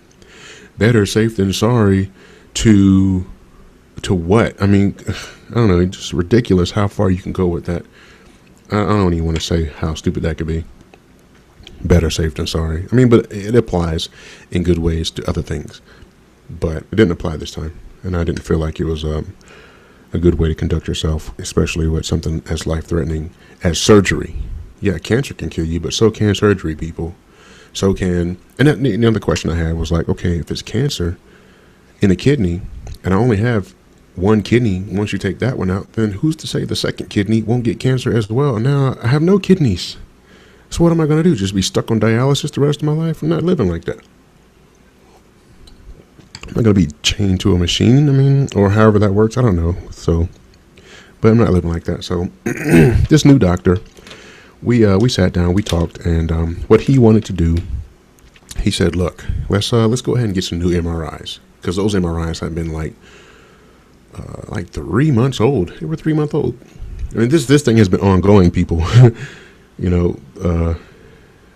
been ongoing. So the new doctor was like, let's just get some new MRIs and see where we are. I'm like, cool. I like that. See, I like that kind of behavior from a doctor. He's not so sure. He's like, look, let's just do more tests. Let's see where we are, and let's sort this out when we get more information. I'm like, okay, I like that. That works for me, dude. That works for me. So that's what we did. We scheduled another MRI, and we did that. He got the results back from the MRI. The radiologist looked at it, and it was still there. It didn't disappear. But what did happen was it had shrunk by half. The mass that previously was this big was now this big. And for those listening, I just took my fingers and showed how big it could be, and then I shrunk that by half, and that's how big. So the whatever it is, the mass is now half the size that it was. Okay. Now, what do y'all think that means? Okay. We're talking about cancer. The mass, whatever it is, if it's cancer, is now half the size that it was. So that was very curious. And my doctor, the new doctor, still didn't want to say too much. He doesn't want to, throw the baby out with the bath. I don't know, whatever the sayings are. Maybe that's a stupid saying. But yeah, he didn't want to jump to conclusions so quickly. So what he wanted to do next, he said, look, here's what I'm going to do. I'm going to send your old MRI with the CT with the new MRI and your labs and a bunch of other stuff. We're going to send that all down to my buddy, who is another urologist who also is a surgeon, and I have a radiologist friend. So he basically, what he did, this guy is so cool. He was like, look, man, it looks suspicious. I'm not sure what's going on. This is the new doctor. He's like, it looks suspicious.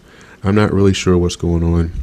Let me send it downstairs to my other doctor friends and have them take a look. Do you mind? I'm like, no, I'm cool with that. That sounds great. That means I don't have to go to them and pay co-pays and the whole 9 yards. You're just going to, do the buddy system, I guess. So I gave him permission to do that. He took my all my imaging and everything downstairs.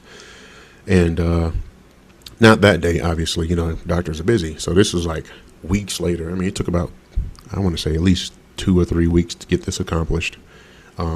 His radiologist friend looked at all the MRIs. His urologist friend got information back from the radiologist friend. All three of them, I guess, kind of had a little powwow, what's going on here. And, oh man, it's fantastic. I love that kind of cooperation. I don't like it when people stand hard and say, this is what it is. I don't like that. Because how can you be so sure? Especially with me, I'm not even a doctor. I'm just a damn truck driver. I got questions. I'm like, wait a minute, this makes no sense, sir. And so anyway, so the new doctor's like, yeah, it doesn't make sense. And it just gave me a breath of fresh air. I'm like, yes, finally, I'm around people who can think. And I felt so much better. I didn't think that other doctor could think. I think his thoughts were about that money. He was all about that paper. I'm going to get you into surgery. I'm going to make some money off you, sir. Is exactly what's going to happen. But the new doctor, probably bought all his toys already. These guys are set for life. Who knows what's going on with them. They don't need to rape the system. They don't need to milk me for money. These guys were a little bit older. They look comfortable, So anyway, all the doctors, the radiologist and the 2 urologists, I guess they had a meeting. I don't know how it worked out, but I'm assuming they had a meeting or just passed the information back and forth through email. And it was, what day was it? Thursday. It was this past Thursday. I finally got a call from the urologist that my doctor had been talking to. See, my doctor's a urologist, and his more advanced urologist friend is who we sent the information to have a look and see what's going on. So the new urologist, his staff gave me a call on Thursday and said, hey, Mr. Macon, we have an opening, and would you like to come in? I said, yeah, sure. When? Tomorrow. Oh, yeah, sure. So called my job, said, hey, I finally got a call back from my doctors, and, I got an appointment tomorrow. So the next day came. This was a Friday, a couple of days ago. So I went down to this urologist, and so check it out. So I went there, and the new urologist came in. First time I met this guy, he had another doctor with him, who also was a urologist, who was in training or whatever doctors do, like residency or whatever. I don't know what you're going to call it, interns or whatever it is. But he had another doctor with him who was training, because he was like teaching them or showing them, or I don't know what you want to call it. But anyway, So both these guys come in. The main urologist, he sits down, he explains to the other guy, what we're doing and this, that, and the other. And so he addresses me. He says, okay, Mr. Macon, one of the first things he was talking about was he asked me, so how did all this happen? How did all this come about? And I told him, what the story was, the night, that morning, how the pain came on and everything, and then what had happened up until this point. And I kind of told him, he asked, the dude asked me questions. First off, I like that. You don't come in and just start telling me shit. You're actually interested in my side of the story, because this is my life, my body. And maybe there's information that I could give you that would help you to make a better determination about what's really going on, especially if that's what you're trying to do. You're trying to find out what's going on. You might want to consult the person who it's happening to. Makes sense to me. So, yeah, and that's exactly what he did. He consulted me first before he began to, talk about a bunch of other stuff. Or at least I think that's what he did. I don't know, my memory. So, long story short, he basically said, from the old MRIs to the new MRIs, and looking at how the tumor, he's not even calling it a tumor, he called it a mass, I believe. Looking at how the mass had reduced in size and this, that, and the other, he believed that it's no more than a hemorrhagic cyst. He didn't really confirm it. He didn't really say, 100%, we don't know, but, that's what it looks like. It's what he's kind of telling me. He's like, yeah, it looks like a hemorrhagic cyst. And for those of y'all who don't know what a hemorrhagic cyst is, basically, it is, it's basically like, how do I describe this? It's just basically like an area that just fills up with fluid. It's still a part of the flesh that it came from, and it just fills up with fluid, basically. So the fluid that it filled up with was blood. So there's a lot of blood in that area that's packed in there in the tissue, and it's a hemorrhage, basically. I guess you can call it a hemorrhage. What's the best way? What more text messages? Who is this?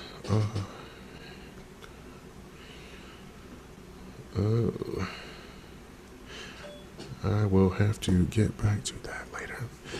Ladies and gentlemen, if you're going to do a show, turn off your phone. Don't do like Adonte does.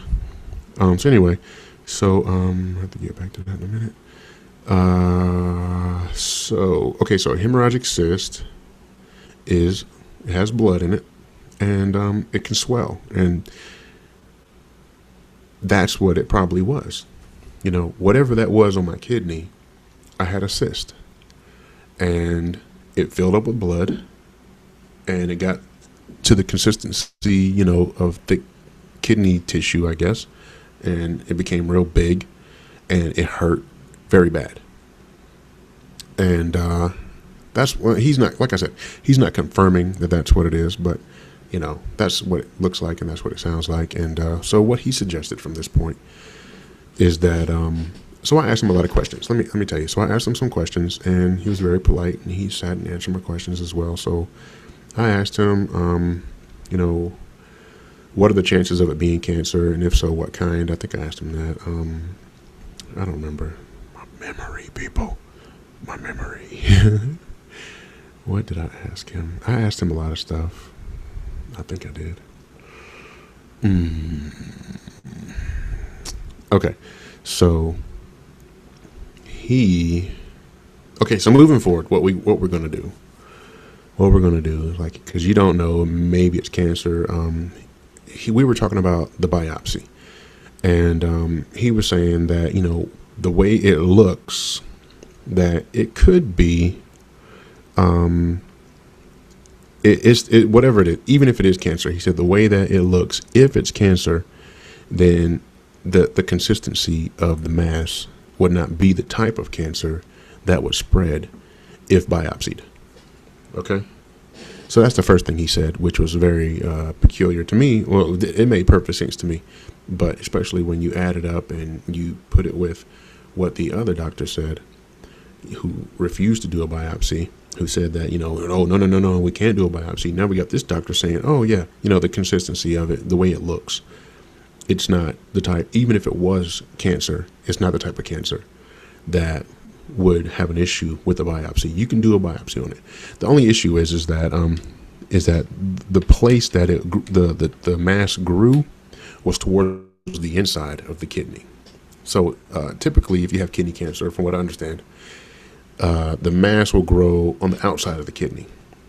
If you imagine like a kidney in the body, and then you imagine like a mass growing that is pointing towards the outside of the body, like towards your hip or your ribs.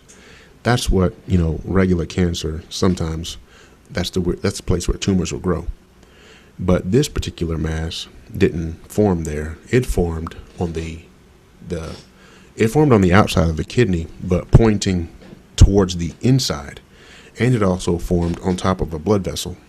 So the blood vessel apparently was feeding this mass the blood, and it hemorrhaged. It was a hemorrhagic cyst, like he said. But he said if he can biopsy it, the only reason why he would not be able to biopsy it is just because of its location, because of the position that it's in and the way it's facing towards the inside of the body or whatever. And so right now what we're doing is we are they're sending off my imaging and everything like that to a team of specialists who can determine whether or not this is a candidate for a biopsy just based on its location. Can we get in there? And the way they do a biopsy, by the way, is they take this needle or whatever it is from the outside of your body. They insert it into your back, and then I guess they use X-rays or whatever. I don't know. I believe they use X-rays to watch the needle going into your body, and can extract tissue right from that particular area with no issues. I think that's how they do it. I don't know. But that's what they're talking about. They want to try to do if I'm a candidate for a biopsy. So I think that'd be great. We can rule this thing out one way or the other. But anyway, the second thing he said is that if we're not a candidate for a biopsy, then the best course of action at this point, since we don't really know what it is, he says it looks like a hemorrhagic cyst, but we're not totally sure. But at this point, the best course of action is just give it another 6 months. Give it 6 months. And we'll just do another MRI and see where we are. You know what, people? That's fantastic. That's the kind of stuff I like. And, of course, all this stuff is just stuff that I want to hear. Of course I want to hear it. Who the hell wants to hear that they have cancer? Nobody.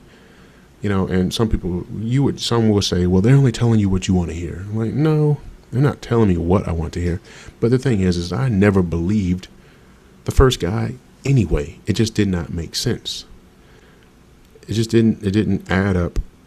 And the guy, his whole staff, his whole everything about just that whole area over there, the first urologist just felt real sneaky and suspicious. Now, granted, the first urologist could have gave his best honest estimate of the situation. He's a young guy. Maybe he's not seen everything. Maybe to him, that's what it looks like. It looks like cancer. Okay. He's been, he's new on the block. He's a new physician. He probably hasn't seen everything. So you give him the benefit of the doubt. But I can't do that. I'm sorry. I just can't let you cut on me and start digging in my body and all these things. I don't know. Just too much is going on there, and still not giving me reasonable answers to this troubling question of cancer. So the new doctor, like I said, and his colleagues, I've seen these two guys, the new doctors, they just want to give it some time, because it's not life-threatening. And the thing is like the consistency of the mass, even if it was cancer, is not the type that would spread or get out of control or be overly aggressive and get ridiculous and kill you. So moving forward, I think it's great. I think it's fantastic. And I guess the moral of the story is, people, is don't listen to me though about these doctors. Don't. If a doctor tells you have cancer, you may very well have it. I don't know. So don't call Adonte. Adonte, I took your advice and X, Y, and Z. I'm like, whoa. Wait a minute. What's going on? I'm dying because I denied surgery on a suspicious of cancer. Well, no, dude, or ma'am, or whatever. No, don't put that on me. I'm telling you my experience, my story. This is what I did. This is how I felt. And, I took a risk. I took a serious risk. I knew what I was getting into. I knew that if I deny these surgeries, that this it could have been cancer. And you know what, people? It still could be cancer. But I don't think it is. I seriously doubt it. And guess what, people? I'm willing to take that risk. Because we're all going to die. Everybody's going to die. It's all going to be over. And so anyway, just live the best you can until it's over. Okay? If you got a feeling that something ain't right, investigate that feeling. If you think something's wrong, it very well could be wrong. It doesn't have to be something to do with your health. It could be finance. It could be relationship wise. It could be whatever. But then on top of that, don't stand on it 100% to say that yes, without a doubt, this is what it is. Whatever it is you think you've come up with, don't do that either. There has to be balance. With your intuition and your thoughts. You have to sort this stuff out in a way. You have to sort it out in a way that is beneficial and not detrimental. So I don't know what that means for you in your life, but for me, it means I go with my gut feeling. It means that don't use fear to make decisions.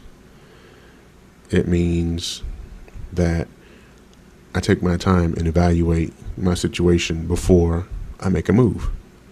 It means that if I don't understand something, I will stop everything and go figure it out. That's what it means for me. And I'll take a risk. I'm okay with that. I'm okay with taking a risk. If you're okay with taking a risk, then maybe you should. If you're not and you're scared, then maybe there's something to that, and maybe you should not take a risk. But for me, I took a risk, and I was okay with it. The one thing that did stress me out, though, is not the potential that I might have cancer. It was just what would happen if I was wrong. Because I don't want to be wrong about stuff. Who does? Who wants to stand on their grounds and say, oh, 100% this or that? And guess what, dummy? You were wrong, and now you're going to die. Well, that's what concerned me the most, was that I might be so arrogant to have, to have brought my death on quicker. Like, yeah, just think about that for a second. How you're so arrogant to think that you got everything so right that you have quite literally hastened your own death because you didn't stop and think before you moved. And that was my only concern, that maybe I'm not thinking about this the right way, or maybe I'm not using the right thought process. I guess that's the same thing, but I do question my thoughts a lot. I question it to make sure I'm on the right path, to make sure that I'm doing the right thing. And there's a lot of conflict there, because one part of you, the fear is coming in. It's like, oh, this fear is going to take over, and this fear is going to dictate what you do. And then the next part of it is like, well, forget the fear. We're just gonna think about this, and we're gonna make sure that we are doing the right thing. And that's really how I would like to live my life, with balance. There's a bit of fear. Fear is healthy. There's a lot of stuff that is scary out there. And so but you definitely don't want to allow fear to control you. You want to be calculated in everything that you do. And I haven't always been like that. This is new for me. I mean, this was a very brave situation for me. 10 years ago, I probably would have just gone with it. If doctor told me I had, I can't even say that. I think I've always been like this. I don't know.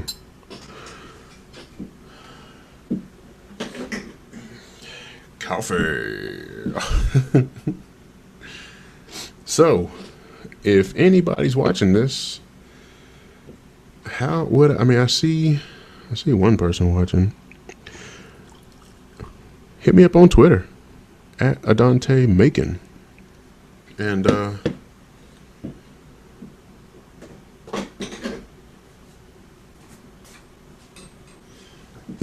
man, look at that belly. You see that belly? I'm fat. Big old fat boy. I need to what do I need to do? I need to do a lot of stuff. I need to go work out. Quit eating crap and drinking coffee with sugar and cream. That's what I need to do. I need to go run a mile or two. But anyway, what am I saying? So let's see. How can I find somebody up here? Because I don't see anybody. Let me see. I don't see how I can find people to talk to. Let's see. Is anybody on the phone? Let's see. I don't want to be texting and stuff while I'm doing this, but I'm just checking my phone to see if anybody is check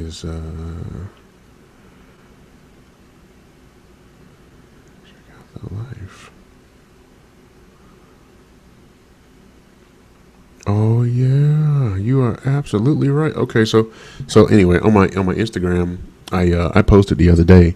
This person supports medical marijuana legalization, and somebody just extremely edible posted on my Instagram. You gotta come to Denver and check out the life, young Amsterdam. Oh, yes, people. Oh my God, what is up with Georgia? Oh shit, what is up with Georgia? Can we okay,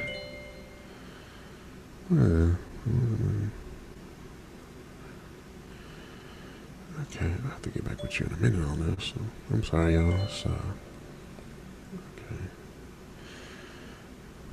Now, let me finish. Let me write this. I shouldn't be doing this during the show. Let me. Oh.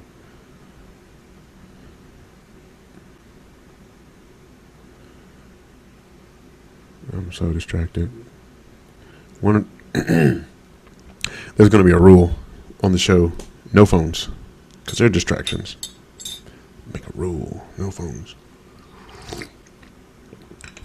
But yeah, folks, Denver, Colorado. I don't know if anybody doesn't know. In Denver, not only is it legal medical marijuana, but it's also legal recreational use marijuana. So everybody, for any reason, I think you have to be over 18 or 21 or something like that, you can just go get some weed and smoke it, and it's all good. It's no problem. Go get some weed and smoke it like a happy person, like a human being should be able to do. I don't know why we are so against weed. What is wrong, people? Yeah, last week I said something about getting my hair braided, and this week it's still not braided. So hopefully by next week, I'll either have it braided, which I doubt, or at least have more information about where to get it braided. And if you know where I can get it braided, people. Well, actually, I figured that out last week, didn't I? I figured that I can go to the braid people that I found. Let's see. Is anybody? No. Yeah. No. No.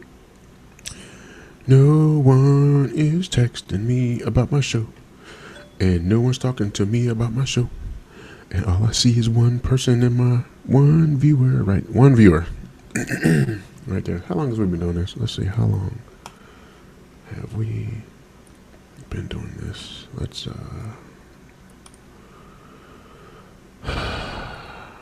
like to be talking to someone. Yeah, because that's like a big long story. This thing about cancer and doctors and all the rest of it. It's like this big long story. One watching. Whoever the one is, well, never mind. Who cares? It's not important right now. It's not important, Adonte. Just take it easy. I just want to see how far into this I am. If I can get that streaming real quick.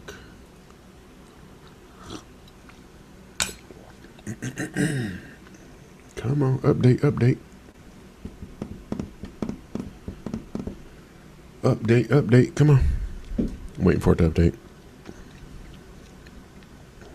See, when you're doing so much bandwidth, so much in and so much out, well, a lot is going out right now because I'm obviously streaming, but trying to get this back in, the bandwidth is slow, and all I have is this little wheel spinning in circles, trying to update the page so I can see how far along on this show that I am going. How far along am I? Okay. That's taking forever. So, what I need to do is check Facebook real quick. Check Facebook. See if anybody is, it's an hour ago, really? Likes a video you shared. Oh, that's that little... Okay, whatever. I'll just keep talking. I can't tell who's watching or if anybody's watching or whatever. I'm trying to have a conversation with people.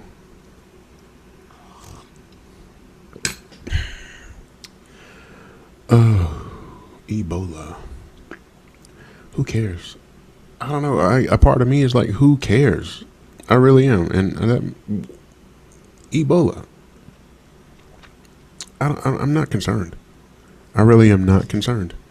You know, and even when I was at those doctor's offices, I heard the nurses, you can hear them, they were talking loud amongst themselves, and, you know, they sounded very nervous about, you know, Ebola. They were mentioning it and saying, oh my God, somebody just, because I think a couple of weeks ago or last week or whatever it was, somebody died from Ebola, and apparently this person spread it to a member of their family or a nurse or some shit. I don't know. And then just yesterday, I saw that a news report that it's now in New York, Ebola in New York, and I'm just not concerned. Now I'll tell you what I'm not concerned about. Ebola is what I'm not concerned about, because I mean, just from the little bit of research I've done on Ebola, it's really a matter of cleanliness and modern day facilities and such. They can control this stuff. They can manage it. From what I understand, the only reason why it's gotten out of control down in Africa is due to the fact that they just don't have proper facilities to maintain and manage it. And I mean, that's the same thing with anything. You know, if you got a cold or whatever, I mean, well, maybe not a cold, but I don't know, whatever. Okay, my one concern with Ebola, people, and here's my little conspiracy theory. My one concern with Ebola is quarantine. That's my only concern. Hold on. Quarantine. Okay, you know what that is, people? Quarantine means that, say for instance, you know, right down here in Atlanta, say the government, the CDC, and Homeland Security and Obama and whoever the hell else says, all right, guys, this Ebola's gotten out of hand. We had a couple of confirmed deaths. And in order to prevent that from outbreak and spreading to the rest of the country or whatever, we're going to have to do a quarantine, which, in my opinion, basically means that the entire city is then going to be locked down. And not only is it going to be locked down, but the way they're going to lock it down is with the military. So they're going to bring troops and highway patrolmen, sheriffs, police, whoever else. into the cities is what quarantine looks like to keep people from leaving. I guess, I don't know. It's possible. So, do you think quarantine's possible? You think Ebola would lead to quarantine of cities? And then I don't think it'll stop there. I mean, my mind can go a bit further on it.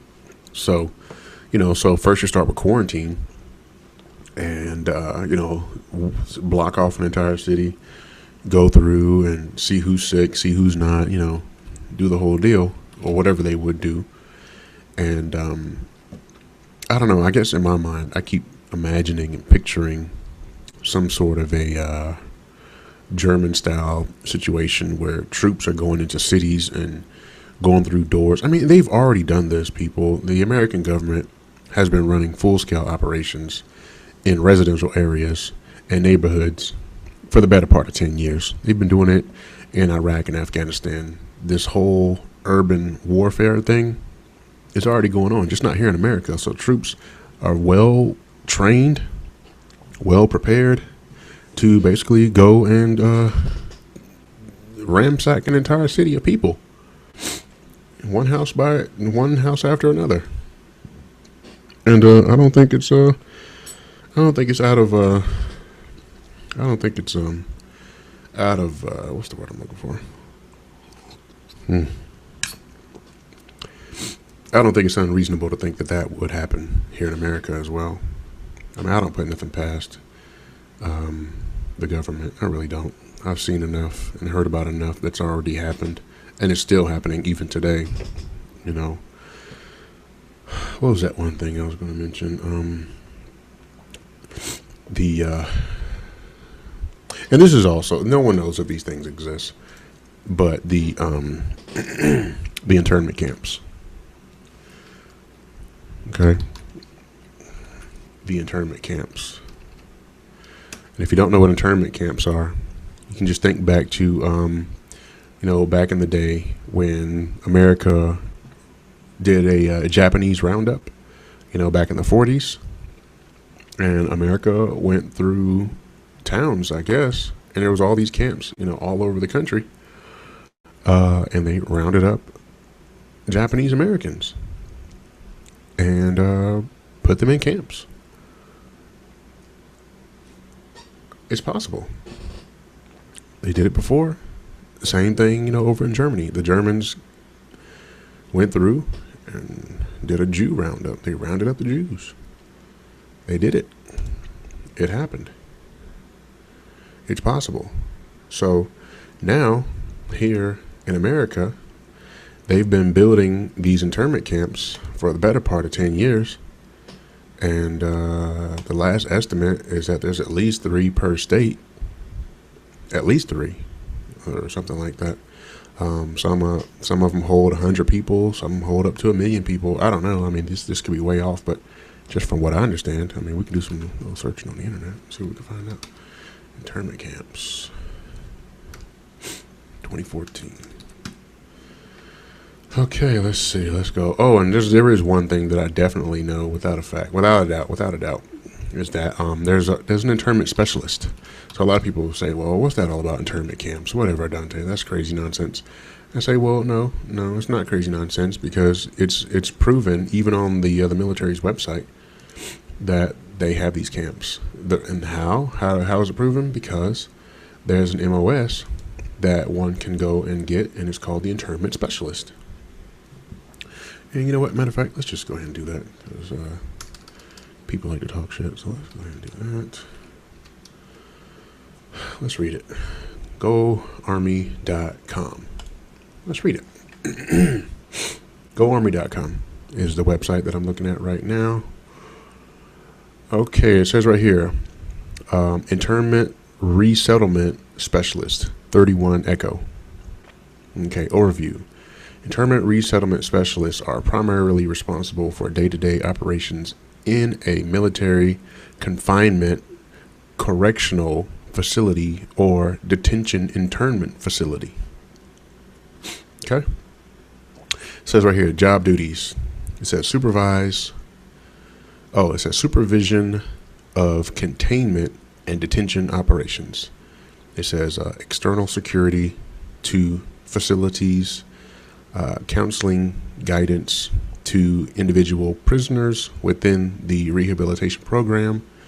And it says records of prisoners, internees, and their programs. Okay. Let's keep reading. Let's find more information about that. Partnership for Youth Success Program, whatever the hell that is. Youth Success. And it says right here, training. Job training for the internment resettlement specialists requires 10 weeks of basic combat training, which is basic training basically, and 8 weeks of advanced individual training, AIT, and on-the-job instruction. Part of this time is spent in the classroom and in the field. Some of the skills you'll learn are military laws and jurisdiction, self-defense and use of firearms, interpersonal communication skills, search, restraint, and custody control procedures. Okay, and some of you guys might be like, well, Adonte, I mean, of course, they've always had that position available. And have they? I don't know. Because have they? How old is a 31 Echo? Is that something they've all, I don't know. Maybe it is. You know? I'm not going to sit here and act like I know every fucking thing, because I don't. But let's find out. How old is this position? How would I search that? Let's see. Let's do Wikipedia. Maybe somebody wrote about it in Wikipedia.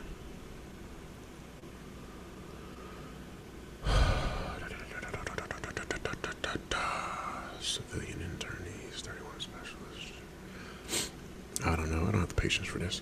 Didn't I say that last time? Sometimes, because especially, I don't want to put dead air on the. I just don't want to put dead air on the show. So a lot of times when I do some research, I just don't have the patience to look for it, because this stuff takes a long time to look up. You want to make sure you reference every single thing, and I just don't want to speak falsehoods. I mean, if I'm saying my opinion, then that's fine. But if I'm going to put facts out there, then I want to make sure I can back it up with evidence, or at least something that someone else could validate. Dun, dun, dun, dun, dun. But yeah, so there's internment camps out there. And how can I validate that? I don't know. I don't know how to validate it. I just remember that is what I was researching over a year ago. I guess it would be a good idea. I think it's like 3 or 4 years ago I was researching this concept of internment camps. And from what I understood, they were like called FEMA camps or something like that. And I don't know. Somebody hit me up in the comment section if these internment camps turned out to be debunked. You know, if they're not real, let me know. Because I remember even back then, it was hard to find any real evidence. I mean, I found like people would post GPS locations and such, but I mean, when you look at what they're talking about, it could have just been a private prison or something like that. I mean, I don't know. So yeah, was that debunked or not?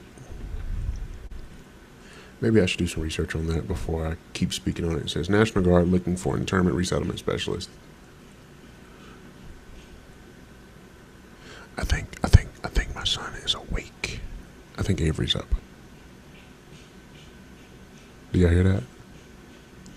I think that's it. I think that's out here. Him out there banging stuff. Being a kid. Well, hold on. Let's see how far we are. So I can get an assessment of what's going on with the show.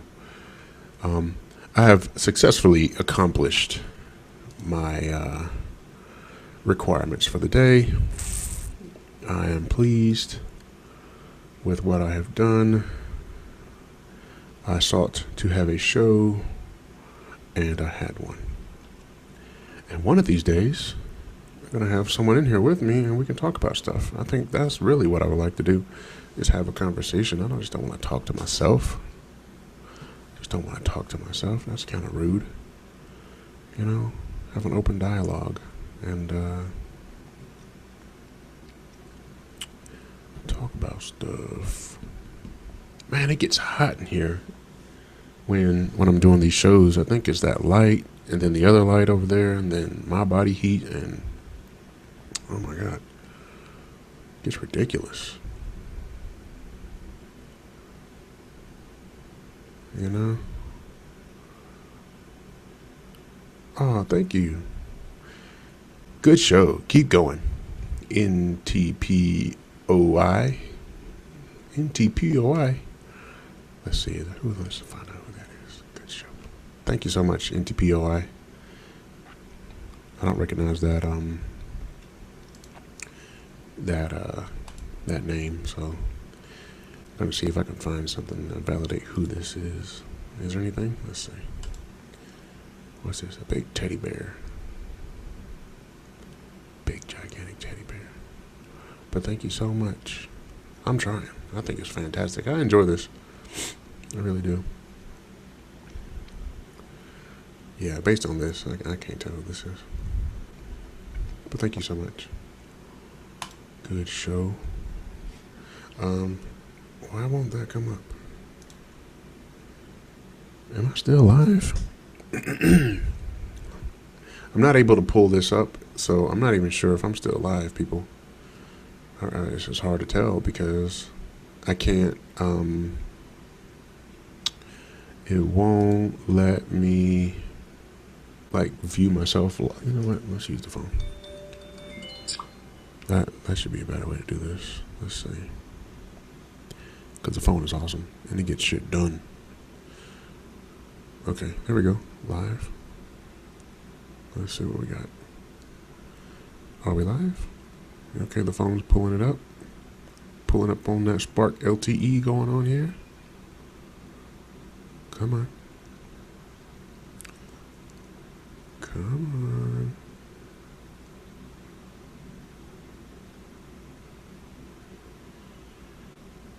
on. Okay. The Spark LTE is not going very fast. Or maybe it's not. Maybe it's not the network. Maybe it's something with YouTube. I don't know. Dun, dun, dun, dun, dun, dun, dun, dun.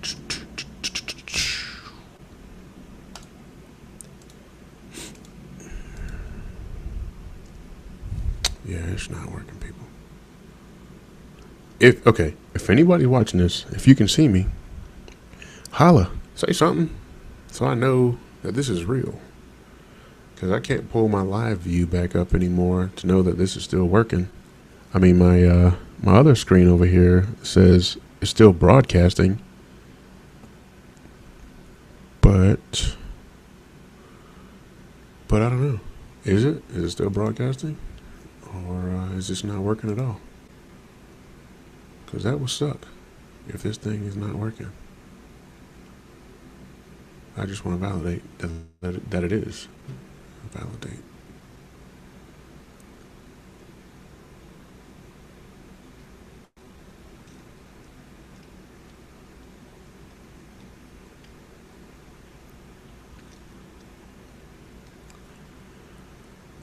Okay. Oh, there we go. Okay. That's me right there. So I guess it is working. Because I'm sitting here looking at my phone. And,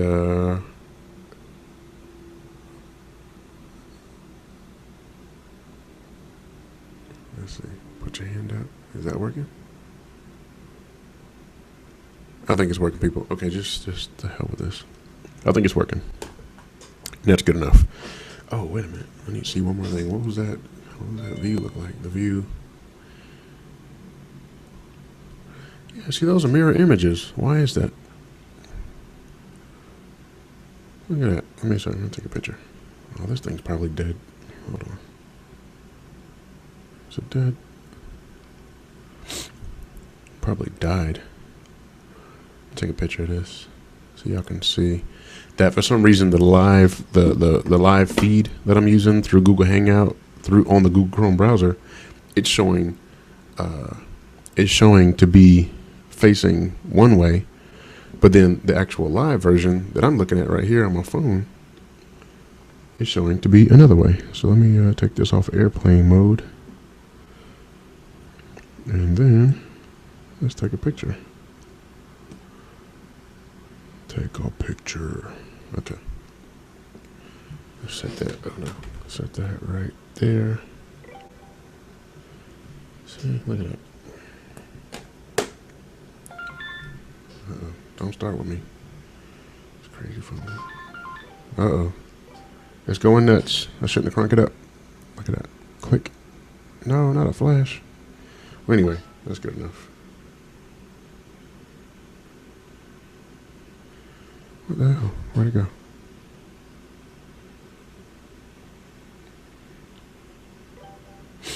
Okay, take a picture.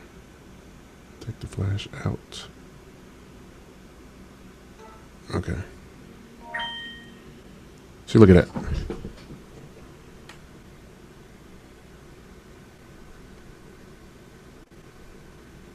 See how it's opposite? Like the big screen is showing one thing, and the phone is showing another direction. Okay, either way, people, this ain't what you came for. To see me fool around and try to figure this stuff out.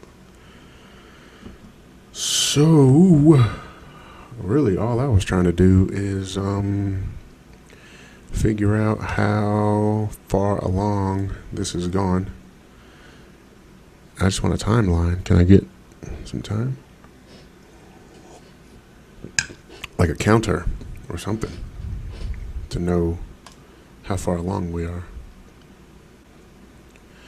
And let's see, I guess I can scroll that. Looks like still not any good information about how this was working. Oh my goodness. No networks anywhere, people. What in the world? Okay, so anyway, I think I'm just going to cut it out right here. Because I just did a show, and that was really all I wanted to do. And I'm satisfied. I spoke about a few things, and I'm satisfied with that. And okay, yeah, I'm out. And besides, I think Avery's awake now, so let's go and do the rest of the day. And thank you so much for hanging in there and watching the show. I'm gonna do this every week, and hit me up on Twitter at Adonte Macon, or check me out on Instagram, Adonte Macon as well. Facebook, the same, Adonte Macon, or Google Adonte Macon at gmail.com. And you can hit me up on a Hangout or whatever.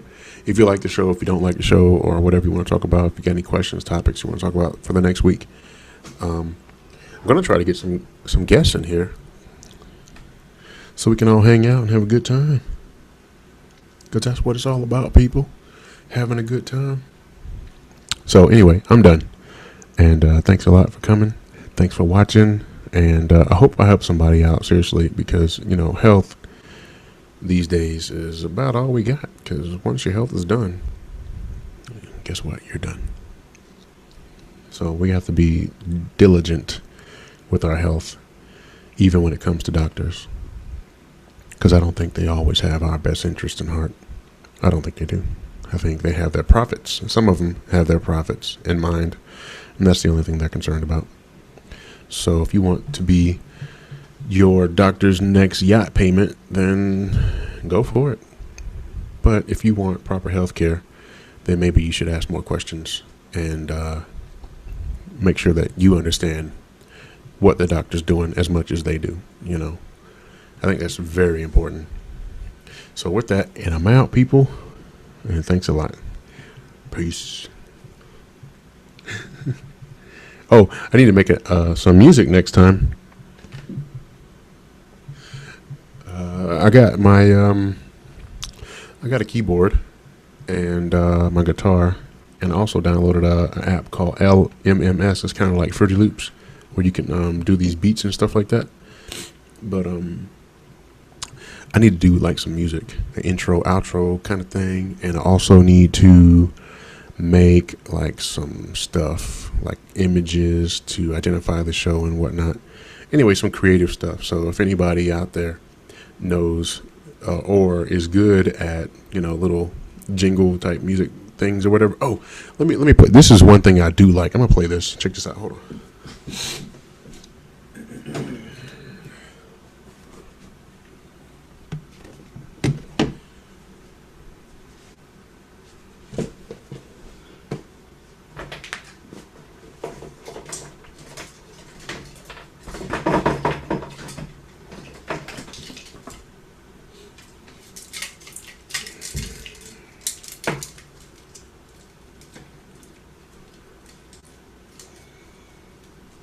I got a bunch of chords here.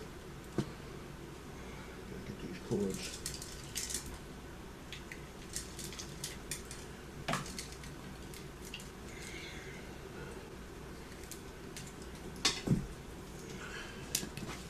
All right, hold on.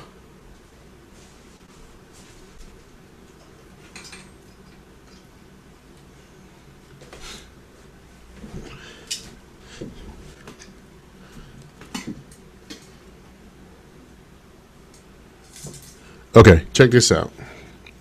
I thought that this was the coolest beat ever. And it might sound lame, but I don't care. I like it. Hold on.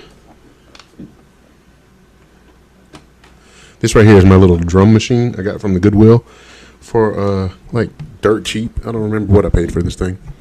But it's a little Yamaha drum machine. Uh-oh. Still getting messages. What? Hmm?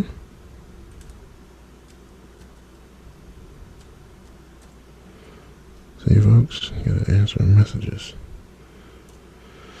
Okay, so check this out. I want to get like an intro, outro type of thing going on for my show and stuff. But I found this right here is on. Listen. See, and you can make beats. And it sounds pretty good, right? But it's got a demo button on it. So if you press it, it has a pre-recorded drum situation. And it has a pre-recorded drum situation, and I think it's great. And I like the way it sounds. So just hear this. And I like the beginning of it. Just, anyway, listen to this. I'm going to press it now.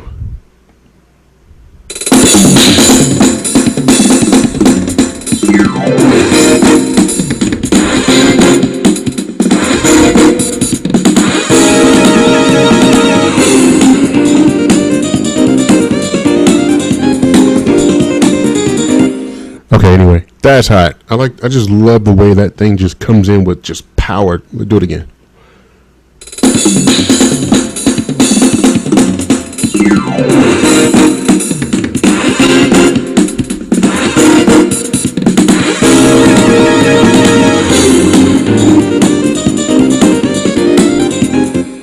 So what do y'all think? You think I can use that? Would I get in trouble? Because I like that. I just love the way that sounds. This is my little Yamaha. It's the YDD-40, and that's the little demo button on it. You think I'll get in trouble for using that? I think that is so awesome. But anyway, I'm sure I can go on websites and stuff and get what do you call it? What do they call that stuff? Royalty-free music. And so I think I'll just do that. I'm going to find something similar to this.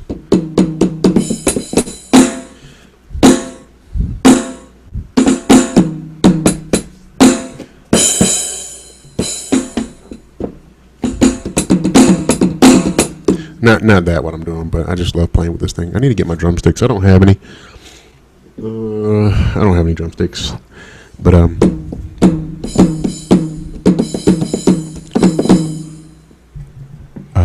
am I thinking? I want to do something else too. Looking at my stuff up there. But anyway, yeah. So that's it. I'm done. So if anybody knows how to make music, holla. Otherwise, I'm just gonna create some stuff that may be whack, maybe super whack. Guess what? I don't care, cause it might sound good to me. You might think it's whack. So I'm out. Appreciate y'all watching, and this is show number 2. Peace.